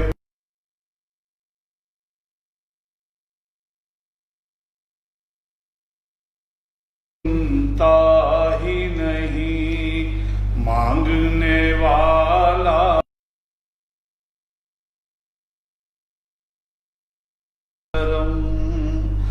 فرش والے تیری شوکت کا علو کیا جانے، خسروا عرش پہ اڑتا ہے پھریرا تیرا، خسروا عرش پہ اڑتا ہے پھریرا تیرا، نہیں تیرے ٹکڑوں پہ پلے غیر کی ٹھوکر پہ نہ ڈال، تیرے ٹکڑوں پہ پلے غیر کی ٹھوکر پہ نہ ڈال، جھڑکیاں کھائے کہاں چھوڑ کے صدقہ تیرا، جھڑکیاں کھائے کہاں چھوڑ کے صدقہ تیرا، نہیں سنتا ہی نہیں۔ میں تو مالک ہی کہوں گا کہ ہو مالک کے حبیب، یعنی محبوب و محب میں نہیں میرا تیرا، نہیں سنتا ہی نہیں۔ مٹ گئے مٹتے ہیں مٹ جائیں گے دشمن تیرے، نہ مٹا ہے نہ مٹے گا کبھی چرچا تیرا، نہ مٹا ہے نہ مٹے گا کبھی چرچا تیرا، نہیں سنتا ہی نہیں۔ تیرے قدموں میں جو ہیں غیر کا منہ کیا دیکھیں، کون نظروں میں جچے دیکھ کے تلوا تیرا، کون نظروں میں جچے دیکھ کے تلوا تیرا، اس نشانی کے جو سگ ہے نہیں مارے جاتے، حشر تک میرے گلے میرے پٹا تیرا، حشر تک میرے گلے میرے پٹا تیرا، نہیں سنتا ہی نہیں مانگنے والا تیرا، دل بس خوف سے پتا سا اڑا جاتا ہے، پل کا صحیح بھاری ہے بھروسہ تیرا، واہ کیا جود و کرم۔ بھی آپ نعت شریف سماعت فرما رہے تھے، میں نگران جلسہ محترم نقیب ملت اعوذ باللہ من الشیطان الرجیم، بسم اللہ الرحمن الرحیم، نحمد و نصلی علی رسول الکریم، ان اللہ و ملائکتہ یصلون علی النبی یا ایھا الذین آمنوا صلوا علیہ وسلموا تسلیما، اللہم صلی علی سیدنا مولانا محمد بارک وسلم۔ حضرات، شب قدر کے مقدس موقع پر آپ حضرات کو یہ بتانا مقصود ہے کہ آج اللہ تعالیٰ کا فضل و کرم ہے کہ پروردگار نے ہم کو نبی کریم صلی اللہ تعالیٰ علیہ وسلم کی امت میں پیدا فرمایا. وہ امت میں پیدا فرمایا جس امت کو تمام انبیاء کی امتوں پر فوقیت عطا کر دی. کسی نبی کو اور کسی نبی کی امت کو وہ فضیلت و فوقیت نہیں حاصل ہوئی جو رسول کریم صلی اللہ تعالیٰ علیہ وسلم کی امت کو حاصل ہے. کئی نعمتیں سرکار عالم صلی اللہ علیہ وسلم کے صدقے میں اللہ نے امت محمدی کو عطا کی اور اس میں سے ایک انعام پروردگار عالم کا وہ شب قدر ہے. بے شمار عبادتیں بے شمار نعمتیں ہیں جس کو اللہ تعالیٰ نے اپنے حبیب پاک صلی اللہ علیہ وسلم کے لیے اٹھا رکھا اور سرکار کی امت کو وہ انعامات سے سرفراز فرمایا. حضرت عیسیٰ علیہ السلام کا ذکر کرتا ہوں میں ہمیشہ کہ آپ ایک پہاڑی علاقے سے گزر رہے تھے. ایک حسین جمیل چٹان پہ نظر پڑتی ہے. انتہائی خوبصورت چٹان سفید انڈے کے مانند چمکدار. حضرت عیسیٰ گھورتے رہے تو اللہ تعالیٰ کی ندائی کہ عیسیٰ اس کی خوبصورتی کو دیکھ کر تم حیران ہیں، ہم تم کو بتاتے ہیں کہ اس کے اندر کیا ہے. اللہ کا حکم ہوا، وہ چٹان شق ہوا، دو ٹکڑے ہوا. حضرت عیسیٰ اور چمبے میں پڑھتے دیکھتے کیا ہے کہ اس چٹان کے اندر ایک کھجور کا درخت ہے اور ایک شخص نماز کی حالت میں حضرت عیسیٰ اس شخص کے قریب جاتے ہیں. جب نماز سے فارغ ہوتے ہیں وہ شخص تو آپ کو فرماتے ہیں کہ حضرت یہ کیا ماجرا ہے کہ چٹان کے اندر آپ کی عبادت آپ کی نماز. تو وہ شخص کہتا ہے کہ کیا بتاؤں عیسیٰ، یہ کھجور میری غذا ہے اور یہ کھجور کا استعمال کرتا ہوں اور اللہ کے لیے عبادت کرتا ہوں، نماز پڑھتا ہوں. تو حضرت عیسیٰ علیہ السلام نے پوچھا کہ یہ کب سے معاملہ؟ تو وہ شخص کہتا ہے کہ 400 سال سے اس چٹان میں اللہ کے لیے عبادت کرتا ہوں. حضرت عیسیٰ علیہ السلام بڑے خوش ہوتے ہیں، مسرور ہوتے ہیں. آسمان کی طرف نظر اٹھا کے کہتے ہیں کہ پروردگار روئے زمین پر اس سے زیادہ متقی نمازی تیرا کوئی بندہ نہیں ہو سکتا کہ 400 سال سے چٹان کے اندر کھجور کو اپنی غذا بنا کر یہ عبادت کر رہا ہے. اتنا نمازی، اتنا بڑا نمازی پرہیزگار تیرا بندہ نہیں ہو سکتا. تو اللہ تعالیٰ کی ندا آتی ہے کہ عیسیٰ تمہیں نہیں معلوم، عیسیٰ تمہیں نہیں معلوم میرا جو حبیب ہوگا نبی الآخر الزمان محمد رسول اللہ صلی اللہ علیہ وسلم، ان کا ایک امتی 14 شعبان شب برات کے موقع پر مغرب کے بعد 2 رکعت نفل پڑھتا ہے تو یہ 400 سالہ نمازوں سے کیا جو اجر و ثواب ہے اس سے بڑھ کر میں اس کو عطا کروں گا، اس سے بڑھ کر میں اس کو عطا کروں گا صرف 2 رکعت نفل پر. تو حضرت عیسیٰ علیہ السلام چیخ مار کر کہتے کہ اے پروردگار مجھ کو بھی محمد صلی اللہ علیہ وسلم کا امتی بنا دے. تو مسلمانوں کا جو فضیلت والا مقام اللہ نے مقرر کیا، جو انعامات اللہ نے حبیب پاک صلی اللہ علیہ وسلم کے صدقے میں امت محمدی کو عطا کی، وہ انعامات آج ہمارے سامنے ہیں. وہ حضرت عیسیٰ علیہ السلام کے دور میں اس کا اظہار ہوا، کئی انبیاء کے سامنے اس کا اظہار ہوا. ہر نبی کو فکر تھی کہ ہم نے کلمے کے لا الہ الا اللہ کے ساتھ محمد رسول اللہ دیکھا ہے. ہر ایک کو فکر تھی کہ وہ نبی کون ہے جو نبی الآخر زمان ہوگا، جو آخری نبی ہوگی. تو وہ نبی رحمت اللہ عالمین صلی اللہ علیہ وسلم ہے. اور یہی وجہ ہے کہ سرکار عالم صلی اللہ علیہ وسلم کی امت کو اللہ تعالیٰ نے شب قدر بھی عطا کیا. آپ نے سنا کہ 1000 سال کی 1000 مہینوں کی بڑھ کر عبادتوں کا اجر و ثواب اللہ عطا کرنے کا وعدہ کیا. یہ کسی نبی کی امت کو یہ انعام نہیں ملا. جو انعامات اور اکرامات مسلمانوں کو رسول کریم صلی اللہ علیہ وسلم کے صدقے میں ملے وہ کسی نبی کی امت کو نہیں ملے. اللہ تعالیٰ نے کہا تمام انبیاء کی امتیں ایک طرف، میرے حبیب کی امت ایک طرف. تمام انبیاء کی امتوں پر میرے حبیب کی امت کو اللہ نے فوقیت اور فضیلت عطا کر دی. لیکن آج افسوس کی بات ہے بھائی ہمارے لوگ اپنے مقام سے ناواقف، وہ فضیلت والا مقام جو اللہ تعالیٰ نے ہم کو عطا کیا، ہم اپنے مقام کی قدر و منزلت سے ناواقف ہیں. یہ سب انعامات ہم کو رسول کریم صلی اللہ علیہ وسلم کے صدقے میں اللہ نے ہم کو عطا کیے. معراج کی شب نمازوں کی تعداد گھٹا دی گئی 50 وقت کی 5 وقت میں. پھر بھی کہا گیا کہ اللہ کے حبیب صلی اللہ علیہ وسلم 5 وقت کی نماز بھی آپ کی امت نہیں پڑھے گی. تو اللہ تعالیٰ سرکار عالم صلی اللہ علیہ وسلم ارشاد فرمانے لگے کہ اب بارگاہ خدا بند قدوس میں جانے کے لیے مجھے شرم آتی ہے، کیا میری امت 5 وقت نہیں پڑھے گی نماز؟ تو اللہ تعالیٰ کی ندا آتی ہے کہ میرے حبیب آپ کیوں شرماتے ہیں، آپ کیوں رنجیدہ ہوتے ہیں؟ آپ کے کہنے کے مطابق ہم نمازوں کی تعداد کو گھٹا دیا. میرے حبیب آپ کی امت پڑھے گی 5 وقت نماز، ہم اپنے اجر کو نہیں گھٹایا. 5 وقت نماز آپ کی امت پڑھے گی اور 50 وقت کی نمازوں کا اجر و ثواب ہم ان کو عطا کریں گے.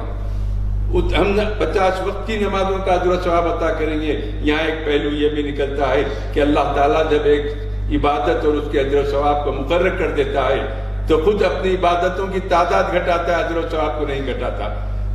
اللہ تعالیٰ اپنے ارشادات میں ترمیم یا تبدیلی نہیں کرتا تو آج کی دنیا کیسے سوچتی ہے کہ اللہ کی شریعت میں، اللہ کے قانون میں تبدیلی کریں گے؟ وہ قرآن جو 1400 سال پہلے نازل ہوا، کوئی کتاب اس کتاب کا مقابلہ نہیں کر سکتی۔ مولانا سید شاہ اعظم علی صوفی قادری رحمت اللہ علیہ کہتے تھے کہ ایک کتاب میں انہوں نے دیکھا تھا کہ دنیا میں سب سے زیادہ جو نام رکھا جاتا ہے انسانوں کا، وہ نام محمد۔ انہوں نے سروے کر کے کتاب کا حوالہ دیا کرتے تھے اپنے خطاب میں، اور کہا دنیا میں سب سے زیادہ پڑھی جانے والی کتاب قرآن مجید ہے جو مسلمانوں کا ضابطۂ حیات ہے۔ تیسری بات یہ کہا کہ دنیا میں سب سے زیادہ نام پکارے جانے والا نام لوگ جو اپنے بچوں کو رکھتے ہیں نام محمد۔ تو یہ اسلام کی خوبی ہے، 1400 سال پہلے جو قرآن کا نزول ہوا آج کے حالات میں بھی مسلمانوں کی رہنمائی کے لیے کافی ہے۔ وہ قرآن جس میں ماضی کے واقعات ہے، مستقبل کے حالات کا بھی ذکر ہے، لیکن شرط یہ ہے کہ اس کو صحیح طریقے سے ہم پڑھیں، سمجھیں، اس پر عمل کریں۔ ہر دور کے مصائب اور مشکلات کا حل قرآن میں ہم کو ملتا ہے۔ یہ اللہ کا کرم ہے کہ اللہ تعالیٰ نے ہم کو وہ کتاب عطا کی، ہم کو وہ نبی عطا کیے جس کی امت میں رہنے کی ہم کو سعادت اور شرف عطا کیا۔ یہ صدقہ ہے سرکار عالم صلی اللہ علیہ وسلم کا۔ سالار ملت سلطان صلاح الدین اویسی رحمۃ اللہ علیہ فرماتے تھے اس روئے زمین پر سب سے زیادہ قیمتی جو کوئی شے ہے تو وہ ملت رسول ہاشمی ہے، اس سے کوئی کھیڑواڑ نہ کرے، یہ بڑی قیمتی امت ہے۔ ہمیشہ تقریر میں فرماتے تھے کہ اس امت کی قدر و منزلت کو جان لے۔ بہرحال میں آپ سے اتنا ہی عرض کروں گا، آج کی شب کی فضیلت اور عظمت سے ہم واقف جب ہوتے ہیں تو اس کا حق ہم ادا نہیں کر سکتے۔ اس کے لیے ضروری ہے کہ ہم اس شب کی عبادتوں کو جاری رکھیں اور دعاؤں کے ذریعے اپنے پروردگار کو راضی کرے، رسول کریم صلی اللہ تعالی علیہ وسلم کے بتائے ہوئے راستوں پہ چلے۔ یقیناً فرشتوں کا نزول ہوتا ہے، ہر مسجد میں، ہر گھر میں فرشتے آتے ہیں، دیکھتے ہیں کہ اللہ کے بندے کون سے عبادت میں مصروف ہے، اور وہ بندوں کی دعاؤں کو اپنے آمین سے وہ نوازتے ہیں اور اللہ تعالیٰ ان کی دعاؤں کو قبول کرتا ہے۔ پروردگار ہمارے تمام گناہوں کو معاف کرے، مسلمانوں کو سربلندی عطا کرے، مسلمانوں کو خوشحالی عطا فرمائے، پروردگار مرحومین کی مغفرت فرمائے۔ وآخر دعوانا الحمدللہ رب العالمین۔ میں نگران جلسہ محترم نقیب ملت الحاج بیرسٹر اسد الدین اویسی صاحب صدر کلین مجلس اتحاد المسلمین و رکن پارلیمنٹ سے درخواست کرتا ہوں کہ وہ آپ کو مخاطب فرمائیں۔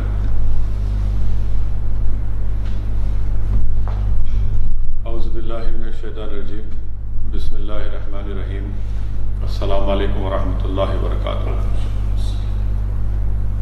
جناب احمد پاشا قادری صاحب، رکن اسمبلی و معتمد مجلس اتحاد المسلمین، مولانا ظہیر الدین صوفی صاحب، شفیع قادری صاحب، اسد اللہ قادری صاحب، معزز حاضرین اکرام، میری عزتدار ماں اور بہنوں، بزرگان ملت، میرے غیور نوجوان ساتھیوں، مجلس اتحاد المسلمین کی جانب سے جلسہ شب قدر کا آن لائن کے ذریعے انعقاد عمل میں لایا جا رہا ہے، اور الحمدللہ ابھی آپ نے مجھ سے قبل سیرت افروز خطابات کو سنا۔ شیخ الجامع نظامیہ حضرت مولانا مفتی خلیل احمد صاحب دامن برکاتہ نے اپنا بصیرت افروز خطاب کیا، پھر مولانا ظہیر الدین صوفی صاحب نے، اور ابھی مجلس اتحاد المسلمین کے معتبر رکن اسمبلی نے شب قدر کے بارے میں اپنا بیان دیا، اپنا اظہار خیال کیا۔ عزیزان ملت، بزرگان ملت، میری عزتدار ماں اور بہنوں، ہم ماہ رمضان کے آخری عشرے میں ہیں، اور آخری عشرے کی 5 تاخراتوں میں سے آج الحمدللہ اللہ نے ہم کو زندہ رکھا، اور ہم آج چوتھی تاخرات میں آپ اور ہم آج شامل ہو چکے ہیں۔ جیسا کہ آپ اور ہم نے پڑھا، علماء دین کی زبانوں سے سنا کہ اللہ سبحانہ و تعالیٰ نے رمضان کے ماہ مبارک میں قرآن شریف کو نازل کیا، اور حدیث شریف میں آیا کہ اللہ کے رسول صلی اللہ علیہ وسلم نے فرمایا کہ رمضان کے آخری عشرے کی تاخراتوں میں شب قدر کو تلاش کیا جائے۔ امام ظہری فرماتے ہیں کہ علامہ قرطبی رحمۃ اللہ علیہ نے یہ تحریر فرمایا کہ اس کو شب قدر اس لیے کہتے ہیں کہ اللہ تعالیٰ نے اس میں ایک بڑی قدر و منزلت والی کتاب کو ایک بہت ہی بڑے قدر و منزلت والے رسول پر اور ایک بڑی قدر و منزلت والی امت کے لیے نازل فرمایا، اسی لیے اس کو شب قدر کہتے ہیں۔ اور اللہ کا شکر ہے کہ اس نے ہمیں یہ رات عطا کی ہے، جس کے تعلق سے بھی علماء دین نے ہم کو سمجھایا کہ یہ 1000 مہینوں سے افضل ہے۔ ابھی مفتی خلیل احمد صاحب نے یہ کہا کہ 1000 مہینوں سے افضل کا مطلب یہ ہے کہ 83 برس 4 مہینے، یعنی جو آج کی رات رمضان مبارک کی 34 تاخرات کو عبادت کرتا ہے اور اس کو شب قدر مل جاتی ہے تو اس کو 83 برس 4 ماہ کی عبادت کا اجر اس کو ملتا ہے۔ اور رسول اللہ صلی اللہ علیہ وسلم کی حدیث بھی شیخ الجامع نظامیہ مفتی خلیل احمد صاحب نے ہمارے سامنے بیان کیا کہ جب اللہ کے رسول صلی اللہ علیہ وسلم کو اپنی امت کی عمریں دکھائی گئی تو اللہ کے رسول صلی اللہ علیہ وسلم رنجیدہ ہو گئے، تو اللہ سبحانہ و تعالیٰ نے اپنے حبیب کے دل کو رنجیدہ پایا، اس لیے کہ اللہ کے رسول صلی اللہ علیہ وسلم اس بات کے فکر مند تھے کہ میری امت کی عمر کم ہے اور اتنے زیادہ نیک اعمال وہ کیسے کر پائیں گے، تو اللہ سبحانہ و تعالیٰ نے اپنے حبیب محمد مصطفیٰ صلی اللہ علیہ وسلم کے دل کو رنجیدہ پایا اور سورہ قدر کو نازل کیا۔ اور اسی لیے رسول اللہ صلی اللہ علیہ وسلم نے حضرت انس رضی اللہ تعالیٰ عنہ روایت فرماتے ہیں کہ رحمت اللہ عالمین صلی اللہ علیہ وسلم نے ارشاد فرمایا کہ شب قدر اللہ سبحانہ و تعالیٰ نے صرف میری امت کو عطا کی، اللہ نے کسی انبیاء اور رسول کی امت کو شب قدر عطا نہیں کی۔ اور اس رات شب قدر کے سلسلے میں، اس رات کے سلسلے میں علماء دین نے، محدثین نے، مفسرین نے لکھا کہ آج کی رات اللہ کے حکم سے حضرت جبرائیل علیہ السلام فرشتوں کی فوج کے ساتھ زمین پر اس طرح آتے ہیں کہ پوری زمین تنگ ہو جاتی ہے، پوری زمین تنگ ہو جاتی ہے۔ مجاہد لکھتے ہیں کہ رسول اللہ صلی اللہ علیہ وسلم نے فرمایا کہ بنی اسرائیل میں ایک شخص تھا جس نے 1000 سال اپنے جسم پر اسلحہ باندھ کے رکھا۔ اللہ کے رسول صلی اللہ علیہ وسلم نے جب یہ سنا تو اللہ سبحانہ و تعالیٰ نے فوراً سورہ قدر کو نازل کیا۔ وہیں پر یہ بھی آیا کہ اللہ کے رسول صلی اللہ علیہ وسلم نے فرمایا کہ بنی اسرائیل میں ایسے 4 لوگ تھے جنہوں نے 80 سال اللہ کی عبادت کی اور پلک کے مقدار بھی اللہ کی نافرمانی نہیں کی۔ صحابہ اکرام تعجب میں تھے، تو اللہ کے رسول صلی اللہ علیہ وسلم نے فرمایا کہ وہ 4 لوگ جو 80 سال اللہ کی عبادت کیے، اس میں حضرت زکریہ علیہ السلام، حضرت یوشع بن نوح علیہ السلام، حضرت حزقیل علیہ السلام تھے۔ تو فوراً اللہ سبحانہ و تعالیٰ نے اللہ کے رسول صلی اللہ علیہ وسلم کے پاس حضرت جبرائیل کو بھیجا اور وحی نازل کی کہ اللہ اس سے بڑھ کر آپ کے لیے، آپ کی دلجوئی کے لیے اللہ سبحانہ و تعالیٰ سورہ قدر کو نازل کرتا ہے۔ صحابہ کرام تعجب کیے، اس کے بعد اللہ کے رسول صلی اللہ علیہ وسلم اور صحابہ کرام خوش ہوئے۔ حدیث شریف میں آیا کہ حضرت ابو ہریرہ رضی اللہ تعالیٰ عنہ سے روایت ہے کہ اللہ کے رسول صلی اللہ علیہ وسلم نے فرمایا کہ جس نے شب قدر کے دن شب قدر کی رات پورے اخلاص اور پورے احترام اور پورے انکساری کے ساتھ پورے اللہ کے خوف خدا کو ملوز رکھتے ہوئے توبہ اور استغفار کیا تو اللہ سبحانہ و تعالیٰ اس کے تمام پچھلے گناہ معاف کر دے گا۔ میں قوم کے غیرت مند نوجوانوں سے یہ بات کہہ رہا ہوں، خاص طور سے آپ سے مخاطب ہوں کہ ہم اور آپ زندگی کے چھوٹے چھوٹے فائدے کے لیے، چاہے وہ تجارت ہو یا کچھ ہو، رات رات بھر ہم جاگتے ہیں کہ ہم کو اس سے منافع مل جائے گا، ہم کو اس سے فائدہ ہو جائے گا۔ میرے عزیز دوستوں اور بزرگوں، اگر رمضان کے ان طاق راتوں میں اگر ہم پورے خلوص اور اخلاص کے ساتھ ہم اللہ کی عبادت میں آج کی رات جاگتے ہیں، سیل فون کا مطالعہ کرتے ہوئے جاگنا عبادت نہیں ہے، سیل فون یا سنیپ چیٹ یا انسٹاگرام یا سوشل میڈیا پر اپنے تصاویر پوسٹ کرنا یہ عبادت نہیں ہے، یہ جاگنا نہیں ہے۔ جاگنے کا مطلب یہ ہے میرے نوجوانوں کہ موٹر سائیکل پر بیٹھ کر یا محلے میں ٹھیٹھی ٹھاٹا کرنا جاگنا عبادت نہیں ہے۔ جاگنے کا مطلب یہ ہے کہ یہ طاق رات جو ہم کو اللہ کے فضل و کرم سے نبی کریم صلی اللہ علیہ وسلم کے صدقے طفیل میں ملی ہے، اس کو اللہ کی عبادت میں گزاریں، اس کو اللہ کو راضی کرنے میں گزاریں، اپنے گناہوں سے توبہ کرنے میں گزاریں۔ تو جو خوش قسمت آج کی رات اللہ کی عبادت میں مشغول رہے گا فجر تک، اللہ سبحانہ و تعالی کا اعلان ہے، اللہ کا وعدہ ہے، اور اللہ کا وعدہ سچا ہوتا ہے۔ نبی کریم صلی اللہ علیہ وسلم کی حدیث ہے، آقا کا فرمان ہے کہ اللہ سبحانہ و تعالیٰ ان کے تمام گناہوں کو معاف کر دیتا ہے۔ حدیث شریف میں آیا کہ اللہ کے رسول صلی اللہ علیہ وسلم نے ارشاد فرمایا کہ شب قدر کی رات حضرت جبرائیل علیہ السلام پورے فرشتوں کے ساتھ اللہ کی اجازت سے زمین پر آتے ہیں، اور جیسا کہ ابھی آپ نے سنا کہ جو کوئی بھی اللہ کی عبادت میں مشغول ہے، چاہے نماز پڑھ رہا ہو، نفل نمازیں پڑھ رہا ہو، یا بیٹھ کر یا کھڑے ہو کر اللہ کا ذکر کر رہا ہو، حضرت جبرائیل علیہ السلام اور تمام ملائکہ اس کی مغفرت کے لیے دعا کرتے ہیں۔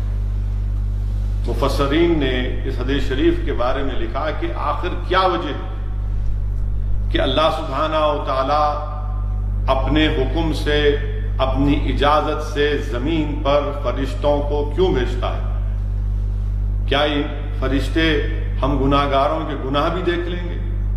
تو حدیث شریف میں بلکہ امام رازی لکھتے ہیں اپنی تفسیر میں، امام رازی لکھتے ہیں کہ جو فرشتے لوح محفوظ پر نظر ڈال کر کسی کے اعمال کو دیکھتے ہیں، اس کی عبادتوں کی فہرست کو دیکھتے ہیں، اور جب اس کے گناہوں کے قریب اس کی فہرست طرف جاتے ہیں تو فوراً اللہ سبحانہ و تعالیٰ ان گناہوں پر پردہ ڈال دیتا ہے۔ تو فرشتے پکار کر کہتے ہیں کہ سبحان ہے وہ ذات جو اپنے بندوں کے عیبوں کو چھپاتا ہے۔ امام رازی رحمۃ اللہ علیہ لکھتے ہیں کہ فرشتے حضرت جبرائیل علیہ السلام کے ساتھ اللہ کے حکم سے زمین پر نازل ہوتے ہیں، کیونکہ فرشتوں میں ہم سے زیادہ عبادت، ہم سے زیادہ رکوع، انسانوں سے زیادہ رکوع، انسانوں سے سجدہ، ہر چیز میں ہم سے زیادہ ہے۔ مگر امام رازی اپنی تفسیر میں لکھتے ہیں کہ اللہ فرشتوں کو یہ دکھانا چاہتا ہے کہ یہ وہ میرے بندے ہیں جو ایک اپنے بھائی کے لیے بھوکا رہ کر اس کو کھانا کھلاتے ہیں۔ فرشتے یہ دیکھ کر تعجب کرتے ہیں کہ خود بھوکا رہ رہا ہے اور دوسروں کو کھانا کھلا رہا ہے۔ فرشتے یہ دیکھ کر تعجب کرتے ہیں کہ رات کے اندھیرے میں اٹھ کر کوئی اللہ کے خوف سے اپنی آنکھوں سے آنسو بہا رہا ہے۔ فرشتے دیکھ کر تعجب کرتے ہیں کہ اللہ کے خوف سے گناہ گار اللہ سے اپنی گناہوں کی بھیک مانگ رہا ہے۔ تیسرا امام راضی یہ بتاتے ہیں کہ اللہ سبحانہ و تعالیٰ قرآن کریم میں یہ ارشاد فرماتا ہے کہ وہ جو کامیاب بندے، وہ جو نیک بندے جن کو اللہ جنت عطا کرے گا، تو جب جنت میں وہ جائیں گے تو فرشتے ان کو جنت میں آ کر سلام کریں گے، ان کو سلام کریں گے، ان کا استقبال کریں گے۔ تو اللہ یہ کہہ رہا ہے کہ میرے بندے، دنیا میں ہی، جنت تو دور، میں دنیا میں ہی تجھے فرشتے آ کر تجھ کو سلام کریں گے۔ ایک اور وجہ امام رازی رحمت اللہ علیہ لکھتے ہیں کہ اللہ سبحانہ و تعالی اس بارے میں امام رازی لکھتے ہیں کہ جب حضرت جبرائیل علیہ السلام کے ساتھ زمین پر آتے ہیں اور آ کر دعا کرتے ہیں، تو اس وقت اگر کسی بندے کے، حدیث شریف کے الفاظ ہیں کہ اگر کسی بندے کے، کسی مسلمان کے رونگٹے کھڑے ہو جاتے ہیں، کسی کے رونگٹے کھڑے ہو جاتے ہیں اور اللہ کے خوف سے اس کے آنکھ میں آنسو آ جاتے ہیں، تو یہ سمجھیے کہ فرشتوں نے اس مسلمان سے مصافحہ کیا ہے۔ ایک اور وجہ بتائی گئی ہے کہ فرشتے اللہ کے حکم سے جبرائیل علیہ السلام کے ساتھ زمین پر اس لیے آتے ہیں کہ وہ زمین پر آ کر انسان کی سسکیوں کی آواز کو سنتے ہیں کہ اللہ کے خوف سے ایک مسلمان رو رہا ہے، وہ اس کے آنکھ سے اللہ کے خوف سے آنسو بہ رہے ہیں، تو اللہ ان فرشتوں کو مخاطب ہو کر فرماتا ہے کہ دیکھو یہ میرے بندے ہیں، جب میں ان کو بنا رہا تھا تو تم نے کہا تھا کہ اللہ تو ان کو کیوں بنا رہا ہے، زمین میں فساد کریں گے۔ میرے عزیز دوستوں اور بزرگوں، تو یہ حدیث شریف یہ بتا رہی ہے کہ آج کی رات فرشتے زمین پر اللہ کے حکم سے آتے ہیں جبرائیل علیہ السلام کے ساتھ، اور ان تمام لوگوں کے لیے مغفرت کرتے ہیں جو اللہ کی عبادت کر رہے ہیں، جو اللہ کا ذکر کر رہے ہیں۔ اور حدیث شریف میں آیا کہ رمضان مبارک کے تاخراتوں میں شب قدر کو پوشیدہ رکھا گیا۔ اس کو پوشیدہ رکھنے کے کئی وجوہات بتائی گئی۔ علماء کرام نے، مفسرین نے لکھا کہ اگر اللہ سبحانہ و تعالی یہ بتا دیتا کہ فلاں دن شب قدر ہے اور کوئی گناہ گار ہے، اور اس دن اس شب اس رات میں گناہ کر دیتا، تو وہ شب قدر کے تقدس کو پامال کرے گا اور شب قدر کا مجرم ہو جائے گا۔ اس لیے اللہ سبحانہ و تعالیٰ نے شب قدر کو پوشیدہ رکھا، اور ہم کو حدیث شریف میں رسول اللہ صلی اللہ علیہ وسلم نے فرمایا کہ شب قدر کو رمضان کی تاخراتوں میں تلاش کرو۔ میرے عزیز دوستوں اور بزرگوں، علماء کرام نے، مفسرین نے یہ بھی لکھا کہ پوشیدہ رکھنے میں کئی وجہ ہیں۔ اللہ سبحانہ و تعالیٰ نے اپنے اسم اعظم کو پوشیدہ رکھا، اللہ سبحانہ و تعالیٰ نے جمعے کی اس شب کو پوشیدہ رکھا کہ جس وقت کسی ایک مسلمان کی دعا قبول ہوتی، تاکہ وہ ہر جمعے کے ہر وقت میں دعا کرتے رہے۔ اللہ سبحانہ و تعالیٰ نے موت اور قیامت کو پوشیدہ رکھا۔ اللہ سبحانہ و تعالیٰ نے موت اور قیامت کو اس لیے پوشیدہ رکھا کہ ہم زندگی بھر موت کے لیے تیار بھی رہیں اور نیک اعمال کرتے رہیں، تاکہ قیامت کے اس ہولناکیوں سے بچ سکیں۔ اللہ سبحانہ و تعالیٰ اپنے ولیوں کو پوشیدہ رکھا اس لیے کہ ہم نیکیاں کرتے جائیں اور کسی کے بارے میں کسی شخص کو برا نہ سمجھے۔ اسی طرح شب قدر کو پوشیدہ رکھا گیا۔ اور علماء کرام نے یہ بھی لکھا کہ سابقہ امم میں اگر کوئی اللہ سبحانہ و تعالیٰ کے یام اللہ کی عزت نہیں کرتا، تو اللہ سبحانہ و تعالیٰ ان لوگوں کو ہلاک کر دیتا۔ مثال کے طور پر یہ کہا گیا کہ ہفتے کے دن مچھیوں کو نہ پکڑا جائے۔ بنی اسرائیل کی اس قوم نے اللہ کے اس حکم کے خلاف کام کیا تو اللہ نے ان کو بندر بنا دیا۔ شاعر اللہ کی تعظیم کرنا ضروری ہے۔ جس نے حضرت صالح علیہ السلام کی اونٹنی کو ہلاک کیا، اللہ نے ان کی پوری قوم کو تباہ و برباد کر دیا۔ تو شاعر اسلام کی تعظیم کرنا بے حد ضروری ہے۔ شب قدر بھی اللہ کی ایک بہت بڑی نعمت ہے اللہ کے رسول صلی اللہ علیہ وسلم کی امت کے لیے، اور اللہ نے فرمایا کہ جو قرآن شریف میں اللہ نے فرمایا کہ جس نے شاعر اللہ کی تعظیم کی، اللہ نے کہا وہ اس کا متقی ہے، یعنی وہ متقی ہوگا۔ تو اس لیے تقوی پیدا کرنے کے لیے اللہ کے ان تمام نشانیوں کی تعظیم کرنا ضروری ہے، اور تعظیم کرنا بے حد ضروری ہے۔ وہیں پر میرے عزیز دوستوں اور بزرگوں، اللہ کے رسول صلی اللہ علیہ وسلم، حدیث شریف میں آیا، حضرت عبادہ بن ثابت رضی اللہ تعالیٰ عنہ، بخاری شریف کی حدیث ہے کہ اللہ کے رسول صلی اللہ علیہ وسلم اللہ کے حکم سے گھر سے اپنے نکلے کہ آج میں شب قدر کے تعین کا اعلان کر دوں گا۔ جب اللہ کے رسول صلی اللہ علیہ وسلم اپنے گھر سے باہر تشریف لائے تو آپ نے دیکھا کہ دو لوگ جھگڑا کر رہے تھے۔ اللہ کے رسول صلی اللہ علیہ وسلم نے رحمت اللہ علیہ صلی اللہ علیہ وسلم نے فرمایا کہ ان دونوں کے باہمی جھگڑے سے میں شب قدر کے تعین کا اعلان نہیں کروں گا۔ میرے عزیز دوستوں اور بزرگوں، میرے غیور نوجوان ساتھیوں، ہم تمام کو اپنے گریبان میں جھانک کر دیکھنا ہے کہ آج زمانے میں ہماری رسوائی اور پستی کس وجہ سے ہے۔ ہمارے زمانے میں رسوائی اور ہماری تمام چیزیں برائیوں کی جڑ یہ ہے کہ ہم باہمی جھگڑوں میں ملوث ہیں۔ ہم باہمی جھگڑوں میں ملوث تھے تو اللہ کے رسول صلی اللہ علیہ وسلم نے حدیث شریف میں آیا کہ صرف اس سال تک، علماء اکرام نے لکھا صرف اس سال تک شب قدر کا تعین کا اعلان نہیں کیا۔ تو اس لیے بہت ضروری ہے کہ ہم اپنے آپسی جھگڑوں کو ختم کریں، اپنے اختلافات کو ختم کریں۔ دنیا میں جو آج ہم کو مسلمانوں کو رسوائی ہو رہی ہے وہ صرف آپسی جھگڑوں، باہمی جھگڑوں کی وجہ سے۔ ہمارے گھر میں جھگڑے، ہمارے رشتوں میں جھگڑے، ہمارے درسگاہوں میں جھگڑے، حد تو یہ کہ ہماری عبادت گاہوں میں جھگڑے پہنچ چکے ہیں۔ اسی لیے بہت ضروری ہے کہ شب قدر کو اگر پانا ہے تو اپنے آپسی اختلافات کو بھی ختم کرنا بہت ضروری ہے۔ بعض لوگوں میں ایک غلط بات ہے کہ اللہ کے رسول صلی اللہ علیہ وسلم، محمد مصطفیٰ صلی اللہ علیہ وسلم کو شب قدر کب ہے نہیں معلوم تھا۔ بالکل غلط ہے، بالکل غلط ہے۔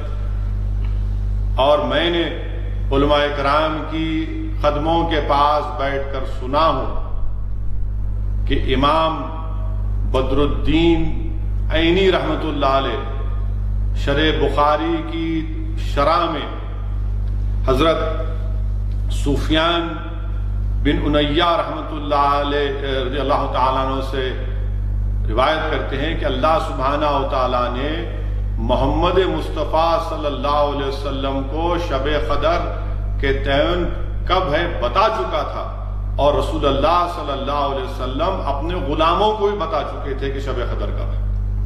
ابو داؤد شریف کی حدیث ہے، حضرت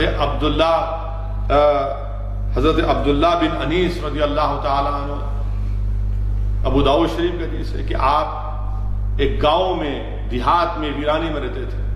آپ نے اللہ کے رسول صلی اللہ علیہ وسلم سے جا کر عرض کیا، رسول اللہ صلی اللہ علیہ وسلم میں ویرانے میں رہتا ہوں اور اللہ کے فضل و کرم سے 5 وقتہ نماز ادا کرتا ہوں، رمضان کا مہینہ ہے رسول اللہ صلی اللہ علیہ وسلم، میں کس رات کس شب مسجد نبوی میں آ جاؤں؟ تو اللہ کے رسول صلی اللہ علیہ وسلم نے یہ ارشاد فرمایا کہ آپ رمضان کی 27 شب کو مسجد نبوی میں آ جائیے۔ اور ان کا یہ معمول تھا کہ وہ عصر کے بعد مسجد نبوی میں آ جاتے، اور بغیر کوئی اگر حاجت نہیں ہوتی تو فجر تک مسجد نبوی میں رہتے، عبادت کرتے رہتے، اور اس کے بعد فجر کی نماز پڑھ کے اپنے دیہات، اپنے گھر کو روانہ ہو جاتے۔ کسی نے جا کر حضرت عبداللہ بن انیس کے فرزند سے پوچھا کہ آپ کے والد کا کیا کرتے تھے؟ تو بولے کہ وہ عصر کے بعد مسجد نبوی میں آ جاتے اور رات بھر عبادت کرتے۔ تو اس سے معلوم ہوا کہ 27 کی شب، اس کی اہمیت، اس کی فضیلت خود آقا دو عالم صلی اللہ علیہ وسلم کی ابو داؤد شریف کی حدیث سے معلوم ہوتا ہے۔ میرے عزیز دوستوں اور بزرگوں، میرے عزت دار ماں اور بہنوں، یہ تاخرات ہے، شب قدر کی رات ہے، اس لیے بہت ضروری ہے کہ ہم رو رو کر اللہ سبحانہ و تعالیٰ کو راضی کریں۔ اور یاد رکھیے، جو لوگ جس نشہ کرتے ہیں، جو لوگ اپنے ماں باپ کے نافرمان ہیں، آج کی رات بھی اللہ کی رحمت سے محروم رہیں گے۔ یاد رکھیے، اللہ کی رحمت کا شامیانہ صبح فجر تک رہے گا، اور اللہ کی رحمت ہم سے پکار پکار کر کہہ رہی ہے کہ آج جبریل علیہ السلام اللہ کے حکم سے فرشتوں کے ساتھ زمین پر نازل ہے۔